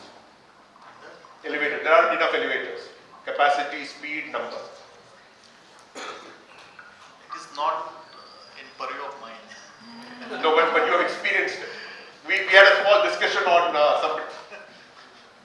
Actually, what happens is when architect design a building, plan gets approved, building get constructed and lift installed. That time people are not there, the flat owner are not there. The real challenges start when builder handovers that building to the flat owners, and thereafter we realize that problem, and all that problem come to us that it is insufficient, it is not as per approved plan, and then the problem starts. Any correction possible? Correction is not possible. That means recently I have one example. The builder got first he has got approval for G+6 means for 24 floors FSI. Then FSI increased, so he went up to 12 floor. But initially he was sanctioned only 6 passenger lift shaft, that is 1500 by 1500. Now with the 11th floor he required fire lift having 8 passenger capacity. Now how it is possible? If in case of fire, who will be responsible for that? So if the FSI increase and if the number of lifts are not there, then that's a real challenge, and there is no space to provide additional shaft because the space is too compact in Mumbai or in Thane. So that's a real challenge. Is there, yeah. So in the design, how many times people consider labor elevator, servant elevator? You should. The National Building Code says that you should consider, right? Isn't it? I think it gets defined later on after the elevators are put in. No, but the National Building Code is the reference, right? No, sir. From the developer side, I can say some of the good developers are doing high-rise buildings. Some of the developers who are doing high-rise buildings do consider the servant elevator and luggage elevator nowadays. There are provisions being made, and I can't speak for all the developers of high-rise buildings, but I know people who are considering them. They take the passenger elevators to 4 meters per second. They give the servants elevators at 3 meters per second, but still they do a provision for that. And there is a luggage elevator also that is provided. So the luggage and the servants elevator work for the domestic workers movement, and the flat owners and the other residence elevators are different. Okay, anybody from the... If suppose there is a bank of lifts in a building, initially there is no planning of servant elevator or the occupant elevator. No, sir, I'm saying few developers, yes. give credit to them who have But the planned traffic is the waiting time is started when, so after making society people designate one lift as a servant elevator, and with duplex, triplex, that lift will not reach in the time when it is required. And one lift is remain in idle condition. Or what happens is people call the user elevator as well as service elevator. So in that way, the traffic analysis which was done earlier it has no use. That's where destination control will come into play. Let's not get into a one-on-one. It will not get. Anybody from the facility management in this group who manages facilities? Nobody. Okay. Sorry. So inadequate elevatoring. Anybody from who has been into service, elevator service? Yeah, you are there, Jagdish. I'm going to throw it to you, Jagdish. What happens happens if the elevators are inadequate in a building from a service perspective? Karan did touch on it. What happens? No, not Karan, you try, let me just give him an opportunity to shout out. What happens? From an elevator perspective, safety perspective. Frequent breakdown. Not getting sufficient time to service the elevator. Customer is always demanding fast service, so the quality is sometimes compromised. So that is the main drawback. So the elevator technician get bashed. It's a fact, right? Even the doors are bashed. Pratik, you want to add something to this? I'm seeing a transition over here, right? I divert a bit, but then the answer lies in that the transition of knowledge, right? Wherein the developers, I'm starting with myself first. There's no knowledge, there's no feedback in the ecosystem. Having said that, when we talk to each other, right, and we talk about our projections, I'll go to the last point. Why don't we project whatever TAC is saying here, right? So, when we look at things from a different perspective, from a developer's perspective, right, I would want to have these discussions, right? But it's simply not happening. And we need to sit down and, as associations, get on the drawing board and talk about it. Yeah. So, it's interesting, before this session we had a discussion, and it's happened a number of times before, including with my good friend Mike, where somewhere along the line, and I would open it to the salespeople in this group. Santosh Raj just walked in, thanks a lot. Where do targets set in and the right decision set in? Where do targets set in, your target, vis-a-vis the right decision for the building? I think targets are more crucial for it. Yeah. So, Pratik, what you said is a very crucial thing, and I've seen this, that I think we from the elevator industry need to take responsibility that we haven't approached architects and developers as much as we should. Because at the end of the day, probably, maybe we have had a school of thought saying that let's keep everybody in the dark. TAC, one of the points I would like to add here is that the elevator industry is so hesitant to share information with the developers. If a developer wants to know a shaft size, for example, what is the ideal shaft size? The companies will say, "Aap pehle order dijiye, fir hum denge." Why? Why can't this knowledge be made freely available to the developers and the architects in the interest of the industry? Yes, please. Karan, I think you are on the wrong side. We share our catalogs, our dimensions, everything with the architects to the developer, whoever is asked for it. Our brochure itself has all shaft dimensions, and that shaft dimensions are designed based on the IS, not based on the TKI cabin size. But we seldom have those shafts existing, right? We seldom have those shafts existing. Pardon? Do those shafts always exist in the real world? So that may be exist, that may not be exist, that is not in my control. But what is in my control is I share my knowledge, I share my data with the developer. And that is, we particularly TKI, we do it, and I think all other companies are also doing it. If somebody from Kone and Otis can answer that.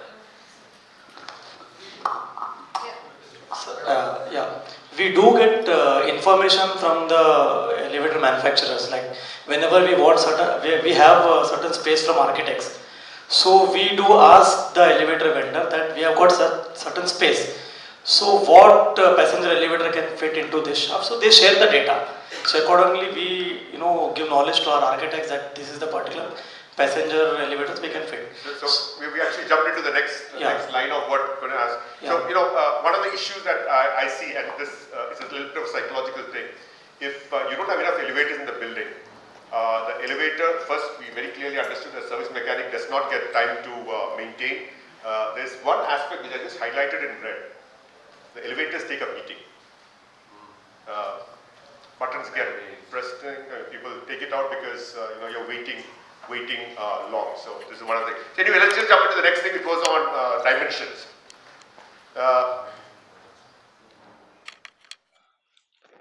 to comment on this thing? I mean, anybody from the electric spectrum in the audience? There is, right?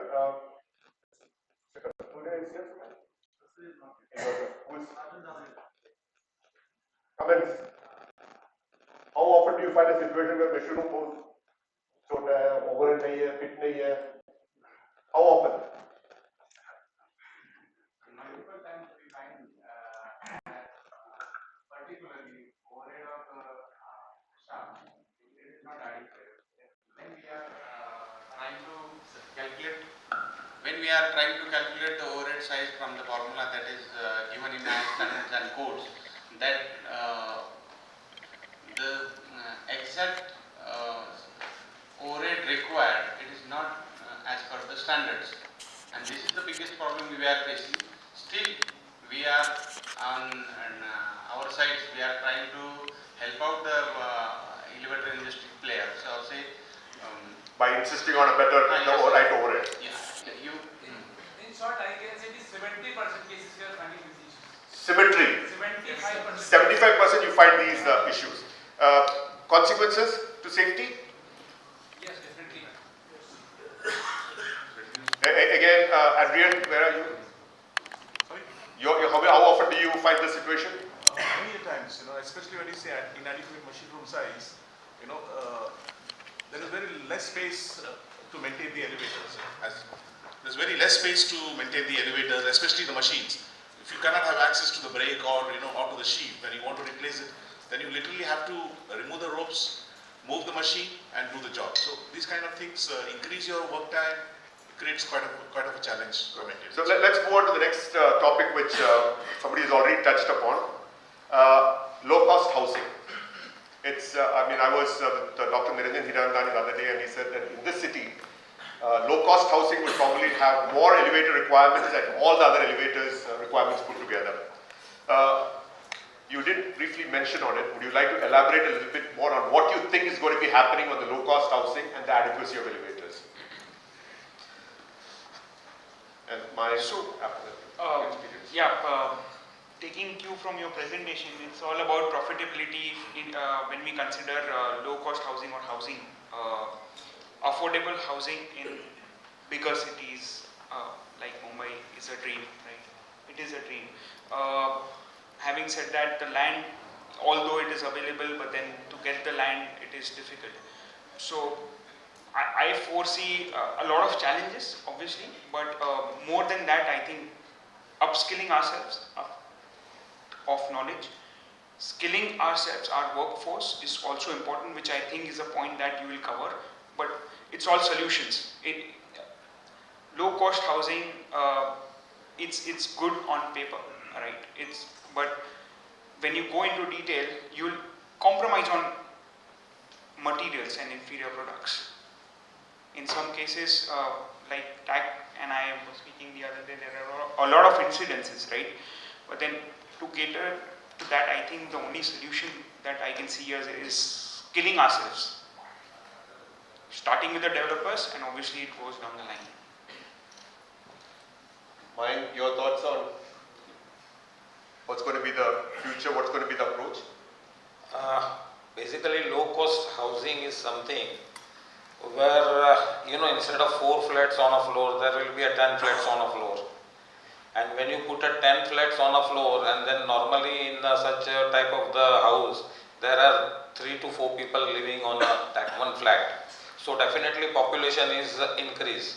And as per the thumb rule, people will say it's a 10-stop building, so 2 elevators is sufficient. But that entire calculations go wrong in that. So my thought on this is low-cost housing or anything, there has to be some governance or some rules we have to fix. That elevator waiting time should be so and so, and then only plan should be approved. Otherwise, for developer, it is a low-cost, easily sellable building, so they are definitely going to save money on that providing additional elevator. And the people who are buying the elevator, they will not have that say that this is the under elevated building, because it's such sell that they have to go and buy. So it is really going to be a very crucial, particularly with the low cost housing, Pradhan Mantri Awas Yojana and all. So it's industry together, we have to address this issue. Anybody from the audience want to add any thoughts on this? I think when the approval goes to the authorities for EC and the CFO, that time only this vertical transport analysis should be made mandatory. No, the CFO is only looking at it from a fire lift perspective. That time only it should be made mandatory to submit the VT analysis to ensure that yes, the VT design is as per the NBC norms. Waiting time interval, it meets waiting time interval, it meets 5-minute peak occupancy handling and all that. So Maharashtra is probably going to have a better situation because the Maharashtra Lift Act is going to be changed to look for elevator adequacy. Otherwise, we have a potential problem on our hands. Earlier, Mac, in fire lift, it was clearly given in NBC 2005. For fire lift, I am talking about one fire lift for 1200 square meter or a part thereof. But when this NBC 2016 came, it was totally deleted that particular thing. So I don't know what presently it is. And similarly, when we are talking about the size of the fire lift, it clearly says 1.5 meter into 1.8 meter, which roughly comes about 2.7 square meter for a fire lift. And when we talk about the 8%, if we take a 0.3 meter square per person, it comes to 9 person per lift. Now, on the drawing, when I see as a fire officers, I am thinking about 1.8 into 1.5. But that is the lift shaft size or the lift size? So it's a problem that is there. Abhijit, would you like to address that? No, it's 2.43 square meter and 8 passenger minimum required. 1.43. Sorry, 1.43 square meter. So that's a minimum 8 passenger. That is up to 60 meters. And we have had discussion on it. That's what you are again 1.43, but I am saying the size. It is 1.8 into 1.5. That makes a very much greater. It becomes 2.7 square meter. So that is the hoistway size. And it's now, not even what is that hoistway size or the hoistway size? Even that 1.8 by 1.5 is not adequate. So that we need to understand. Yeah. So in the National Building Code 2025, which is going to come under revision, we are going to try to address these issues. So let me just jump into the next thing. This is magic in the air. I think he probably saw my presentation. Anyway, let's get into something else. What has been the cost, Ashish, this to you? What has been the cost and selling price trends for the facade industry? I'll put it into perspective. Before Shuko came into the industry, and that was about 12 years ago, aluminium was perhaps, or aluminium doors, windows and facades was being sold at really dirt cheap prices. Sorry.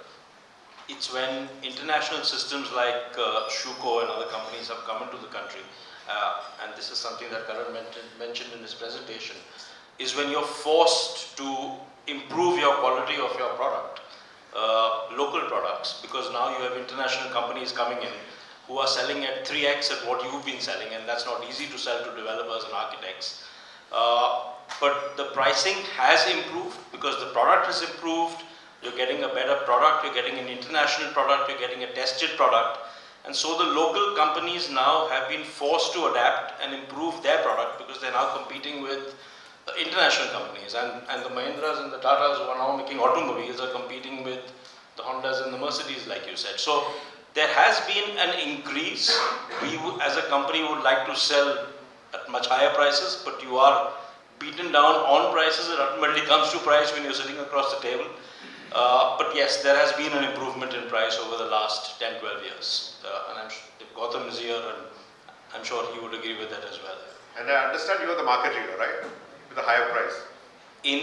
Globally, we are the market leader. In India, we are the market leader amongst the international systems who are selling doors, windows and facades. But we are still 1 to 2% of the total market. Okay. So, but you still maintain your prices. What is your advice to the elevator industry? You have been on both sides of the table. Let us know. No, I mean, again, going back to Karan Saab's presentation, I think it's a worrying trend if prices are being beaten down. Safety is one of the issues, product quality is another issue, and everything cannot be decided on price. I think the elevator is a critical component of the building, as is the facade. And if you're competing only on price, then, I mean, as an outsider, as being part of the elevator industry earlier, it would worry me. Okay, I'm Rishikesh, Karan, up to you to give your thoughts on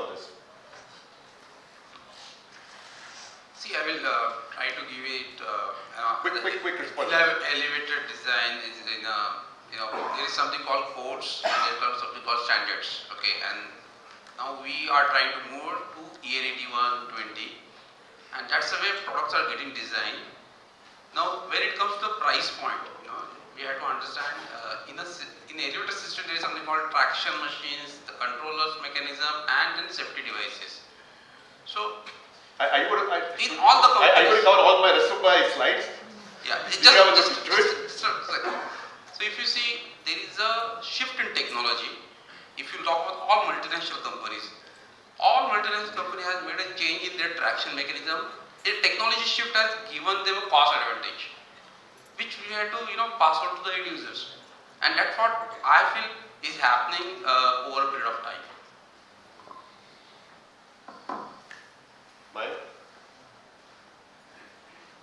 See, I agree that elevator pricing trend is a downward, not like facade. Every year there is a little decrease in a price. There are two reasons, as Rishikesh has explained. There are new components which are available, which are better, so that can be used and that benefit can be passed on to customer. And second reason is everyone want to share the market share. Everyone want to show that I am better than one person. So these competitions definitely is one of the reason to work aggressively on a pricing, put something onto the pocket, and of course it is helping developers. So good. So when Rishikesh Quick tells answer. Your presentation was hard, so if you just go with a quick, crisp answer. so technology is not going to be an advantage to give you a cost reduction, because today technology has become a commodity. You talk about any technology, you go to China and you can buy it.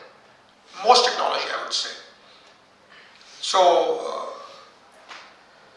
there is something that is wrong with the magic in the air. Arun? Yeah. Hasn't sourcing locally, like Make in India, help in the elevator pricing? I don't know. It's a food for thought. Just a question in the air. So Arun Prakash, I think you have been on both sides. You have been a elevator salesperson. Now you are a component salesperson. Can you give a perspective? Probably respond to Pratik's question.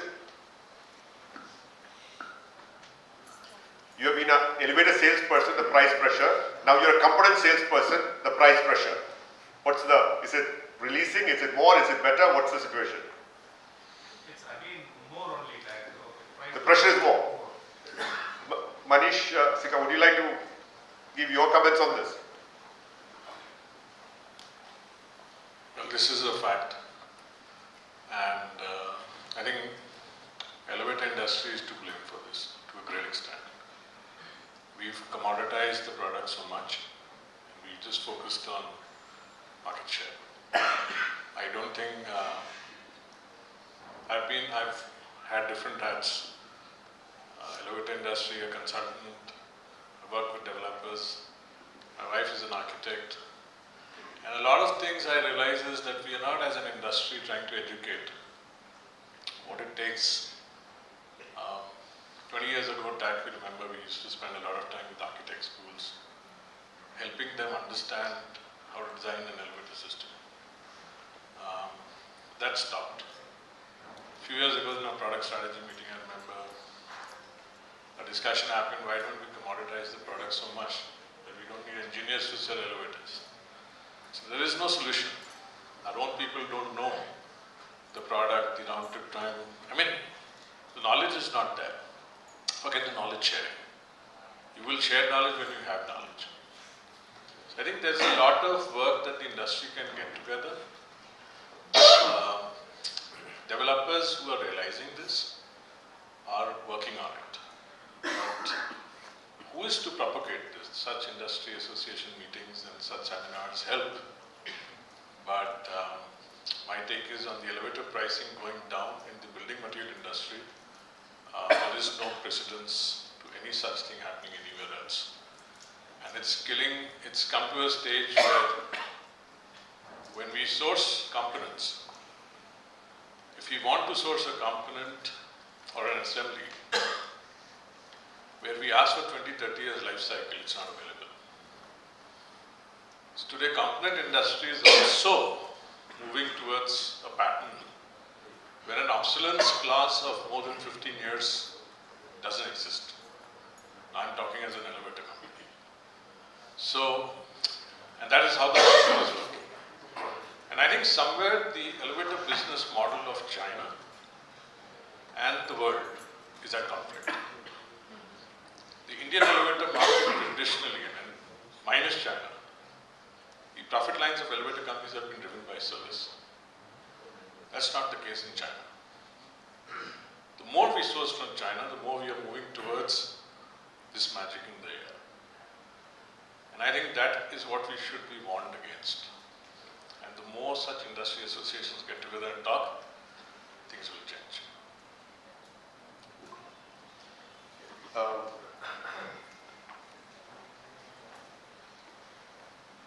Thank you very much for that.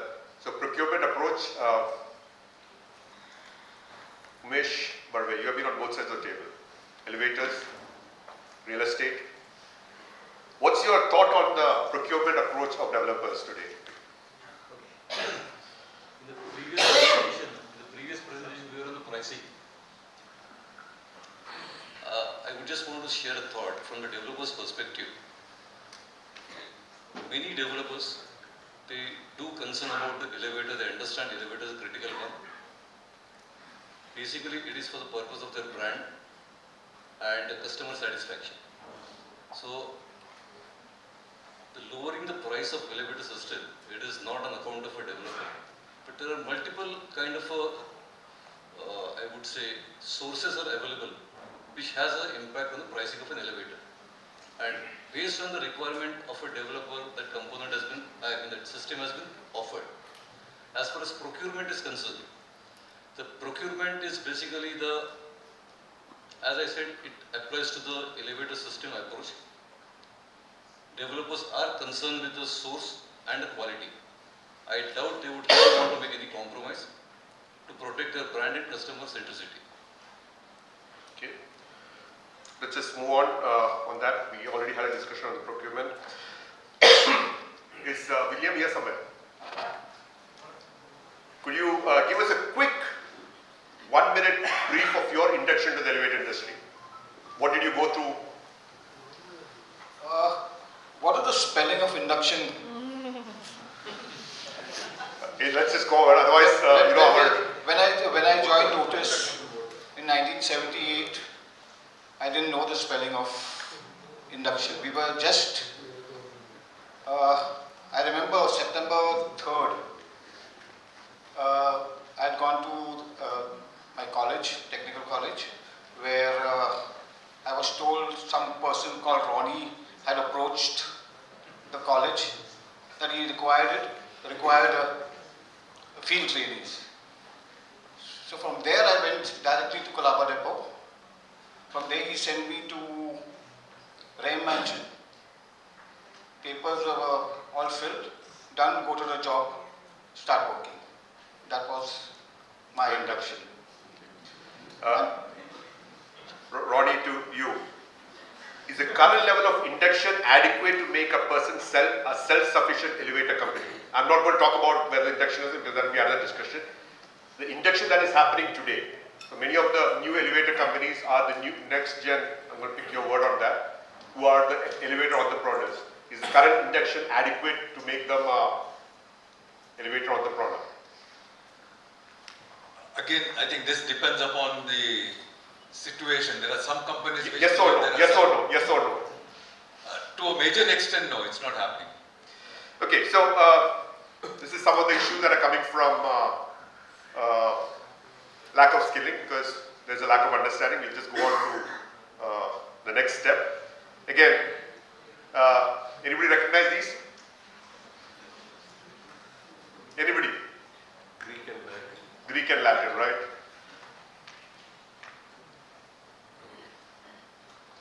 So we have guide rails in elevators, right? So you don't just pick up something and put it up. There is a factor to it. I'll come to Kumar a little later on this. And the next is related to ropes and traction. Somebody talked about traction calculation. These are things that go into it. Paucity of time, we will jump it and we'll come to it in a little while. this is the low entry barrier. So today we have elevator companies, we talk about multinationals, locals, etc., etc. I don't want to differentiate about it. These are some of the, in fact, the picture on your right is a place where you can buy an elevator kit to install elevators. Okay. The question that I have is, I mean, it's an open question, and Pratik, to all of you. Why would a buyer source elevators or spares from something like this? Why would they do it? I mean, you said that they're conscious of safety. Obviously, he's surviving, he's doing business. We have about 2,000 to 3,000 elevator companies. They're all doing business. Why would somebody source for something like this?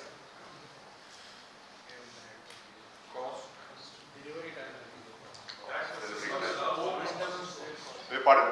The system allows it. You can get away with anything. So it's a combination of things, words, etc., etc. Let's jump into the next. I think you want to add something to this? Started. By the way, these are some nice pictures. Yeah, nice amazing pictures. So, in fact, I talked about this. I've not put it up. So I went into a building, got into the elevator. It says Jesus lives, and it says under Jesus care. For the next 2 days I was there, I used the stairs. They were in such a bad shape. Now I don't want to get into the religious thing. I'm a Christian, so I can get.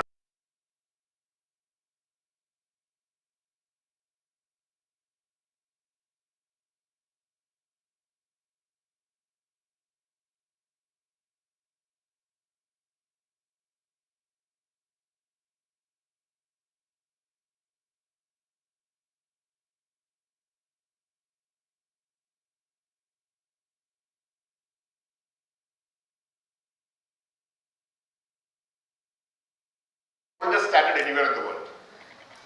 And I maintain even today, Mr. Dambi, if you disagree, if you follow that in letter and spirit, even today, you'll have a safe elevator. Okay, so we got lots of standards, it's changed in time, so I'm going to go into IS 14665. We have a new standard which has come in, but we will look at IS 14665 as a standard because it's a new and an old situation.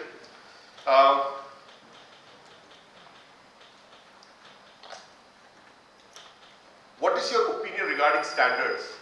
Tipness, what's your impression about, there's this constant talk which happened that, even Mr. Amit Hussain referred to it as EN81, EN8120. What's your thought process on IS 14665 as a good standard? Is it good, bad, ugly? I would call 14665 as a fairly good standard. Of course, now we are improving upon that and moving towards 17900. Yeah. But yes, 14665 is also a very good standard. Nimish, in a minute, don't take a more than a minute because we don't have time. Can you sort of update us on the work that the standards committee is doing? Yeah, so I think we are the most active standards committee. Where meaning India? In India.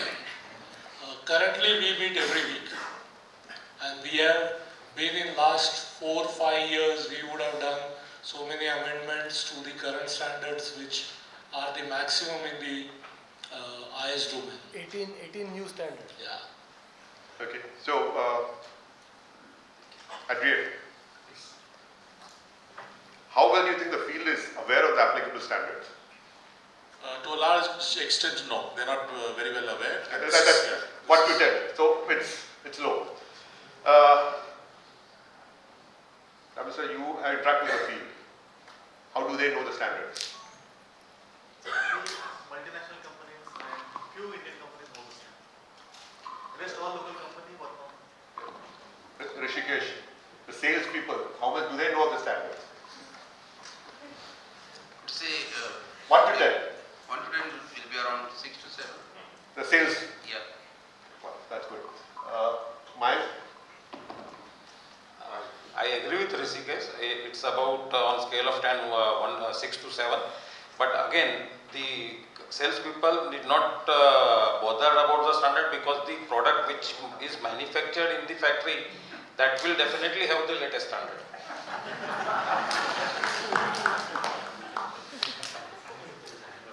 somebody had this got up there. William, yeah. None of the companies follow Indian standards. Everyone says that they follow EN 81. So anyway, just go to it, just to illustrate. These are just notional pictures. Doesn't matter whose elevator company is. So some of the few things which are visible to a user is the standard requires that per person capacity is 68 kilos per person. You go and start doing the maths, you find these are all very visible things. Stop switches are banned in automatic door elevators for 25 years now, 24, 25 years. Delhi still requires. Imperforated standards, perforated doors are banned from 2000. This is a very brand new elevator.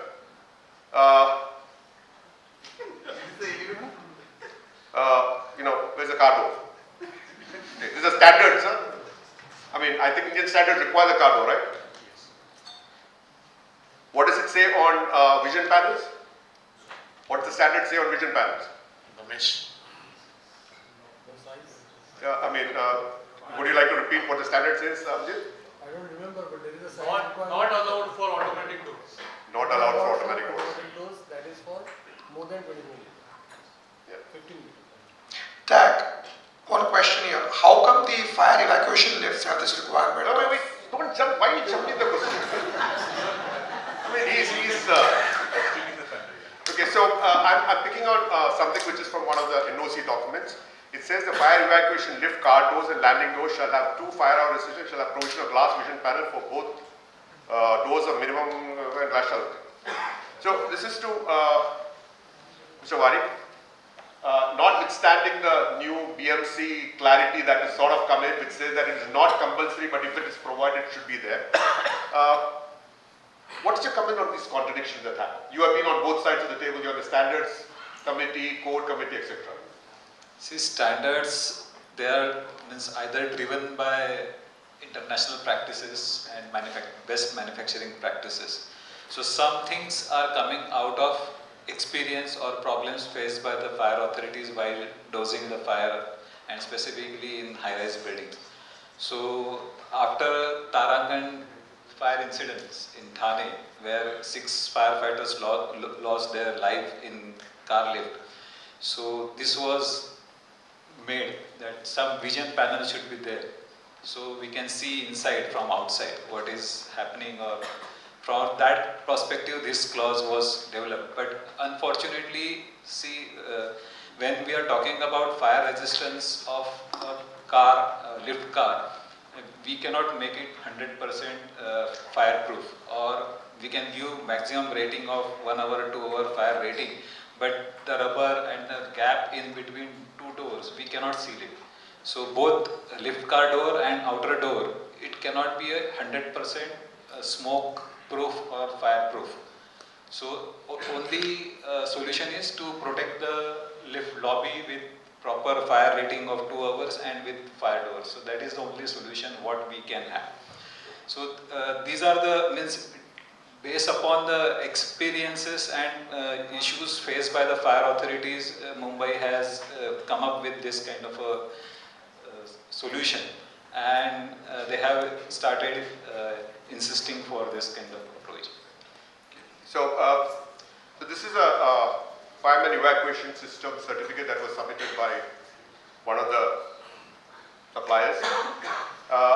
International thing, I'll put it in Nimish, Abhijit. What's the relevance of this certificate? Are any of these things valid from a lift perspective? Just say yes, no, it's valid or it's no. Dami, you've seen some of these evacuation lifts. What's your comment on that? Actually, the requirement of fire evacuation lift is come up with the fire department, and I don't want to take their names, but they have called up all the lift companies and they have given that these are my requirements and you have to make the lift as per their requirement.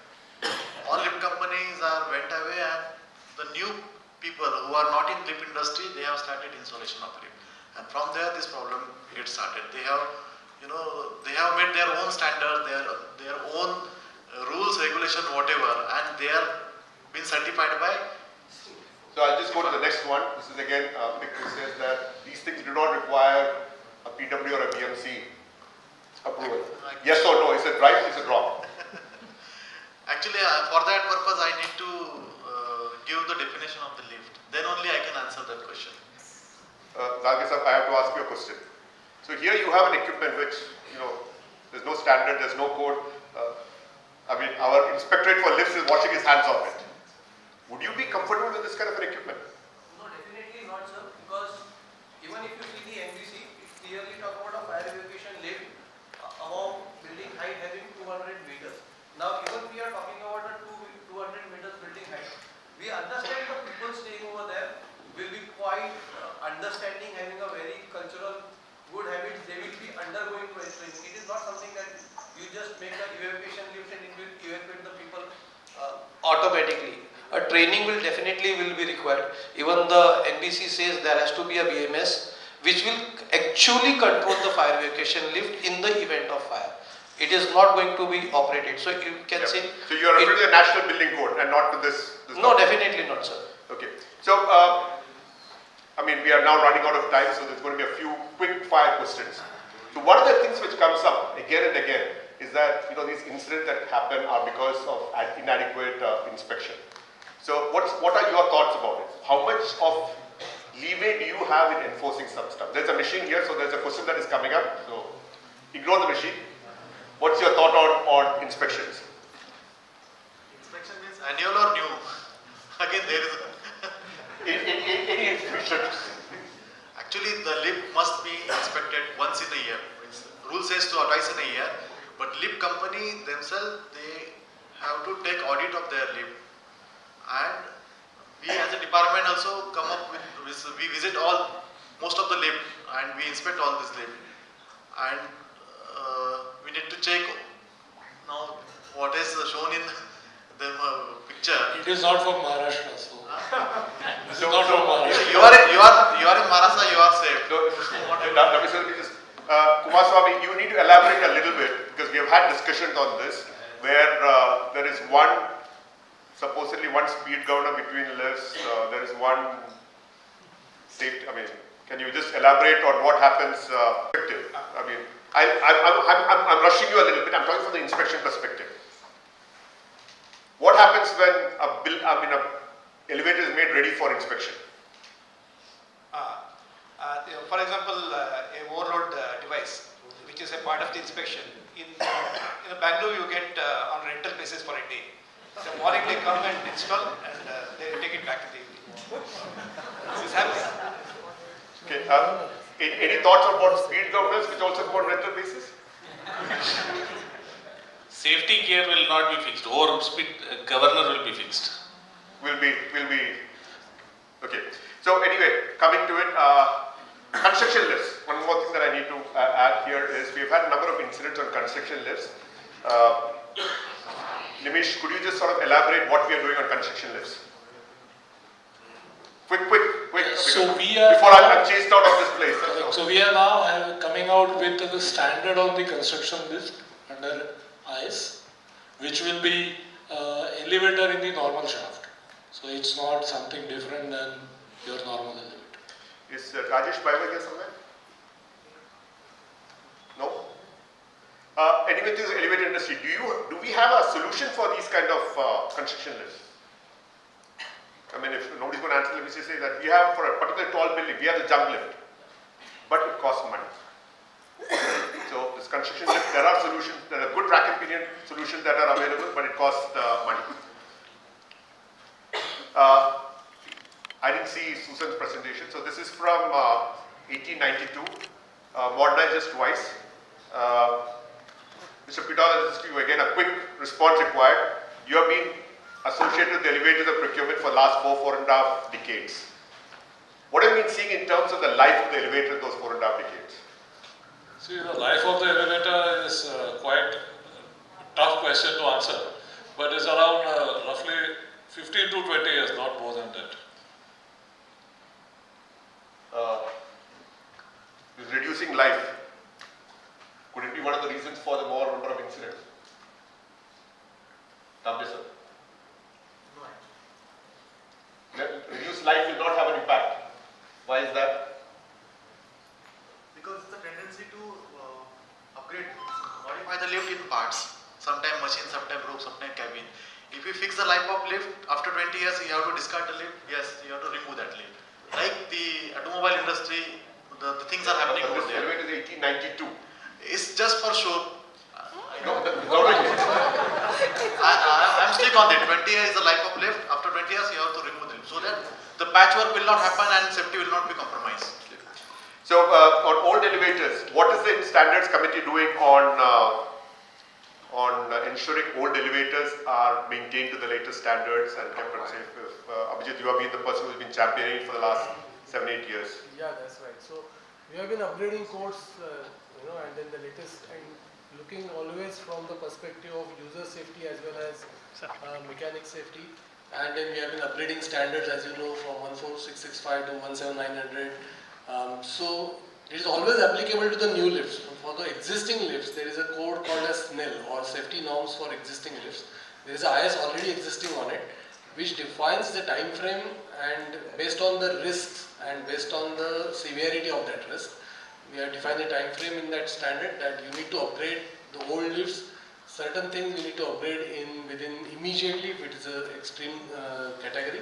Certain things you need to upgrade within 5 years, certain things within 10 years, and certain things we need to upgrade as and when we get the time. But then we have the standard in place called SNEL, so that we can upgrade all the existing lifts to the latest. So I've been given the signal that I need to stop, but I'm going to take 5 more minutes, can't be helped. Okay, so this is something, all the elevator companies talk about sustainability, everybody's talking about sustainability. The elevator industry's focus, now I'm making a statement, is being on the use part of sustainability. The moment you talk about a reduced life of an elevator, and this is something that I've been learning over it, the embodied carbon.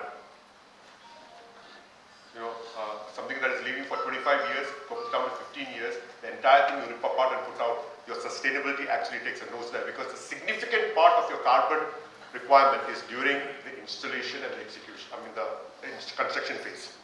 So anyway, we talked about better improvement, maintenance, execution, etc., etc., etc. Some reference pictures, and again, doesn't matter which elevator company it is. These are all just some things which my good friend William, my colleague, keeps sending across. Again, this is what the state is, and this is the reality. User awareness. We have an issue on user awareness. You agree? Okay. Now, there is a trust that was set up many years back. Me and somebody else had put it together, called the Elevator and Escalator Safety Trust.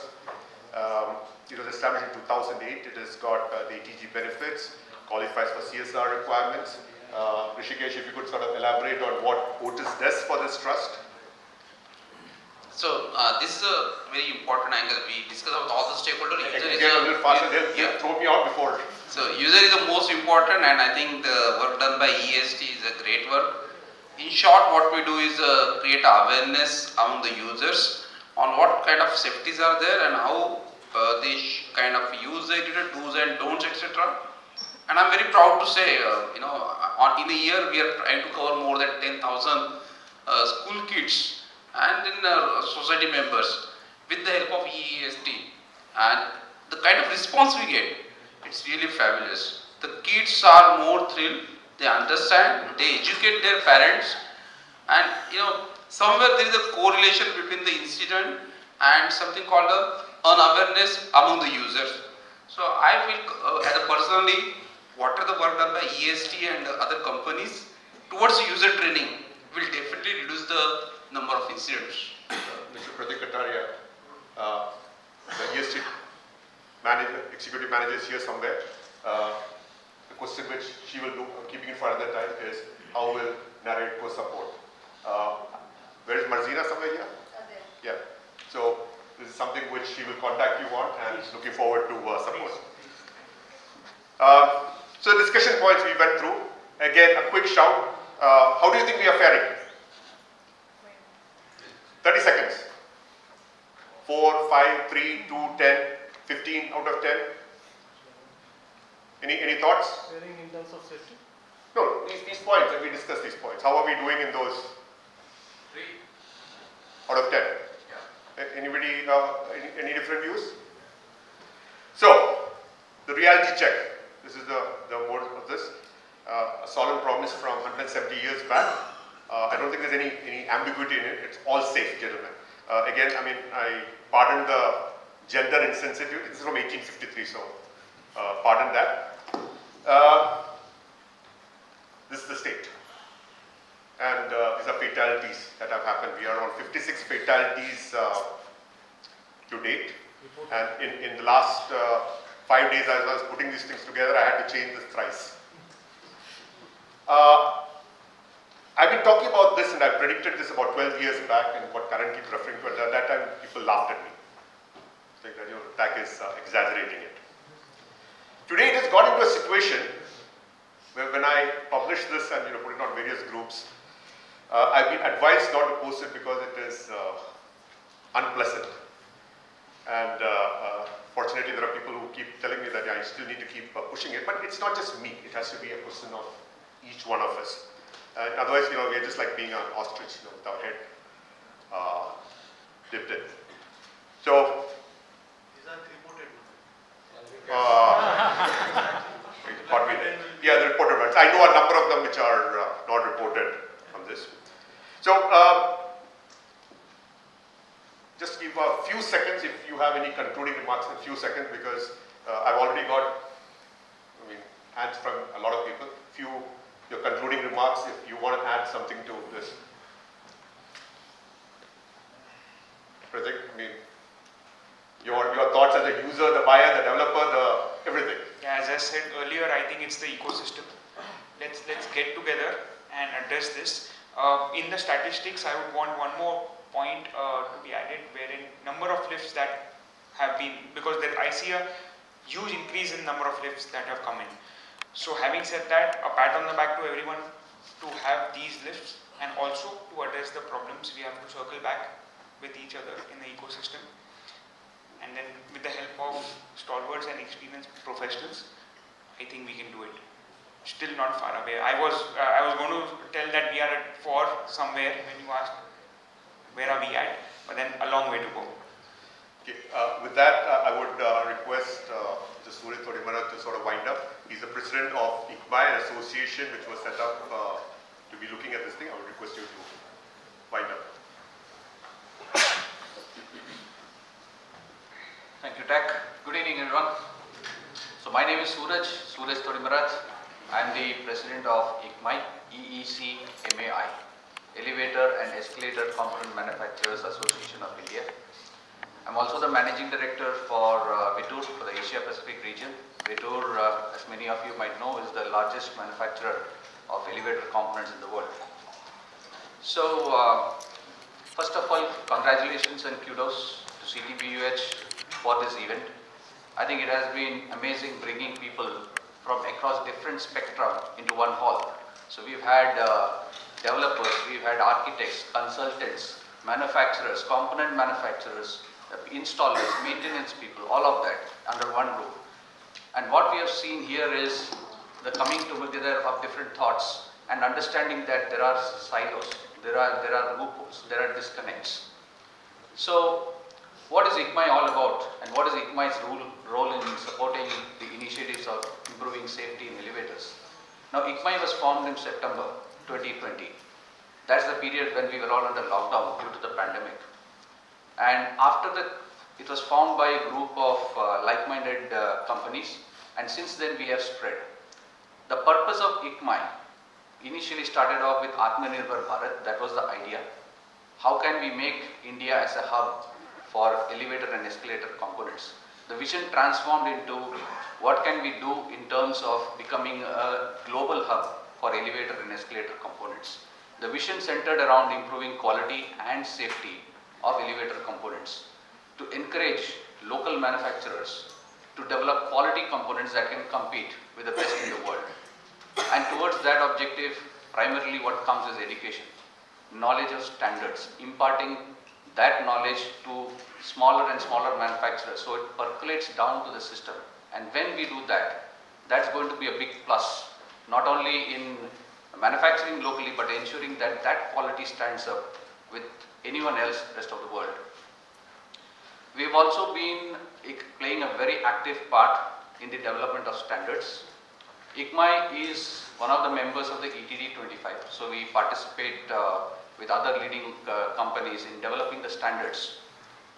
That said, ICMAI is also doing a lot of networking events. If you look at our membership is also quite spread out. It's not just component manufacturers. We also have the next tier of smaller manufacturers, companies which come under the MSME, micro, small and medium enterprises, who actually make the smaller components that go into the bigger components and systems, which ultimately go into the elevators. And this is where we develop that support system to share the knowledge, technical information, codes, compliance, etc. But beyond that, we also have elevator companies as part of our association. We also have community members, people like the laboratories, like the medias that work with the elevator industry, and also international associations. For example, we are a member of ANACAM, which, as you know, is the National Association of Elevator Manufacturers and Maintenance Companies based out of Europe. ICMAI is also right now on the verge of becoming a member of WEEF, World Escalator and Elevator Federation. So we are spreading our wings, we are becoming more global. We want to bring all of that know-how, all of that knowledge, and share that with the community here in India as well, so that overall we create a better and safer elevator community in India. So while that's about ICMAI, I also wanted to share some thoughts on what happened today. I think we had quite a few brilliant insights, starting with the magic that is happening in the elevator industry. I wanted to share a few perspectives of my own as well. This magic of the price going down, we discuss it from an elevator perspective, but all of you will also realize that as elevator manufacturers, they start reducing prices. The first people they approach are their suppliers, squeeze on the cost. Now, when you're squeezing suppliers, there are different types of suppliers, big and small. The ones with reputation do not compromise on standards. But as you go lower down the supply chain, you will find that in order to keep the business running, compromises eventually are made. And this affects, finally it's these bunch of components coming together to make an elevator, and if anything is compromised, it affects the safety.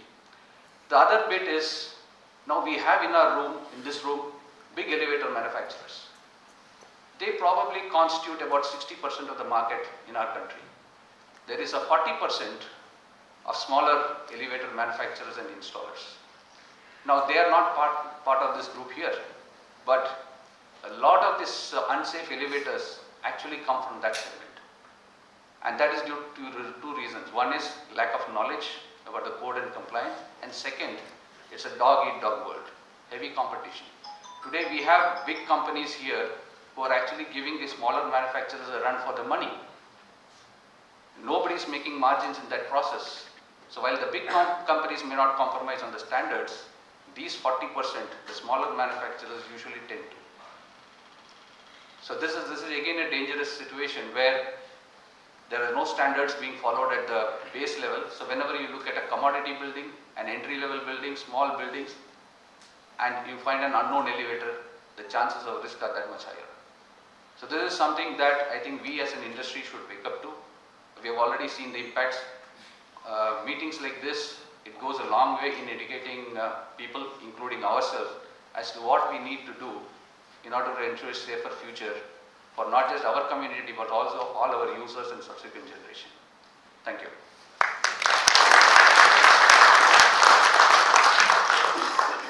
Thank you very much to the audience. We have had a very fruitful evening.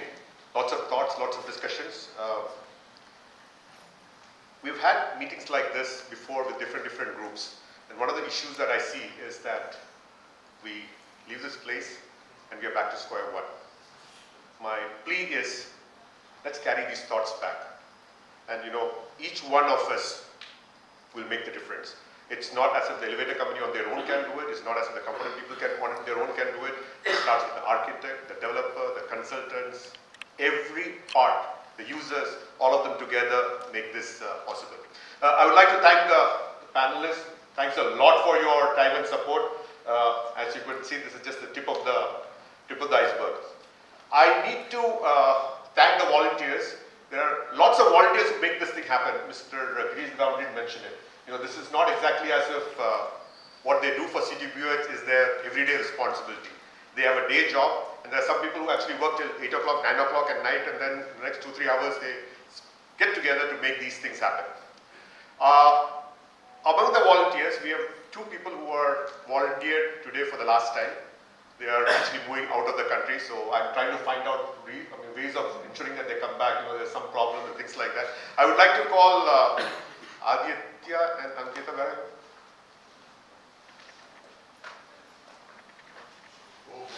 Where are they?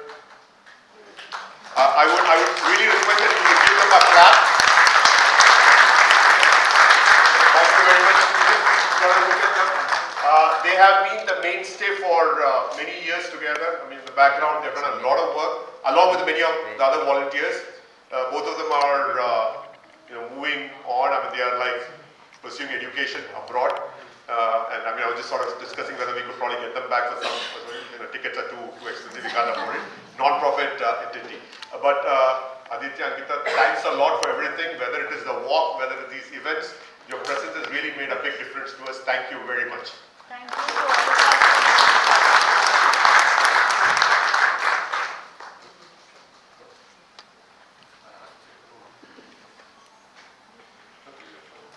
You're not through, sorry. I was just told that it's not true. Please come back, both of them.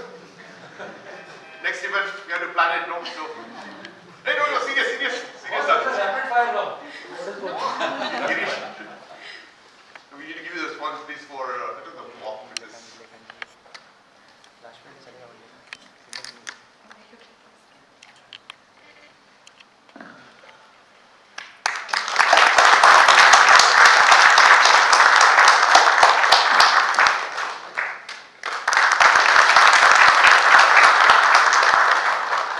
So we are 11 minutes beyond time schedule. Please join in all 5 networking. Not over yet. Not over yet. Even the boss.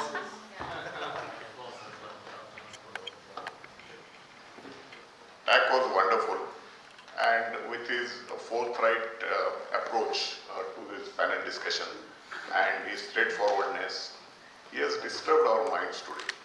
And I would like all of us not to forget and go home with these disturbed minds and commit ourselves to maintaining quality in installation, maintenance, inspection, everything. Even if this small bunch of ourselves gathered here, if we commit ourselves to this kind of thought, it will make a big difference in the industry. So let us applaud for TAC.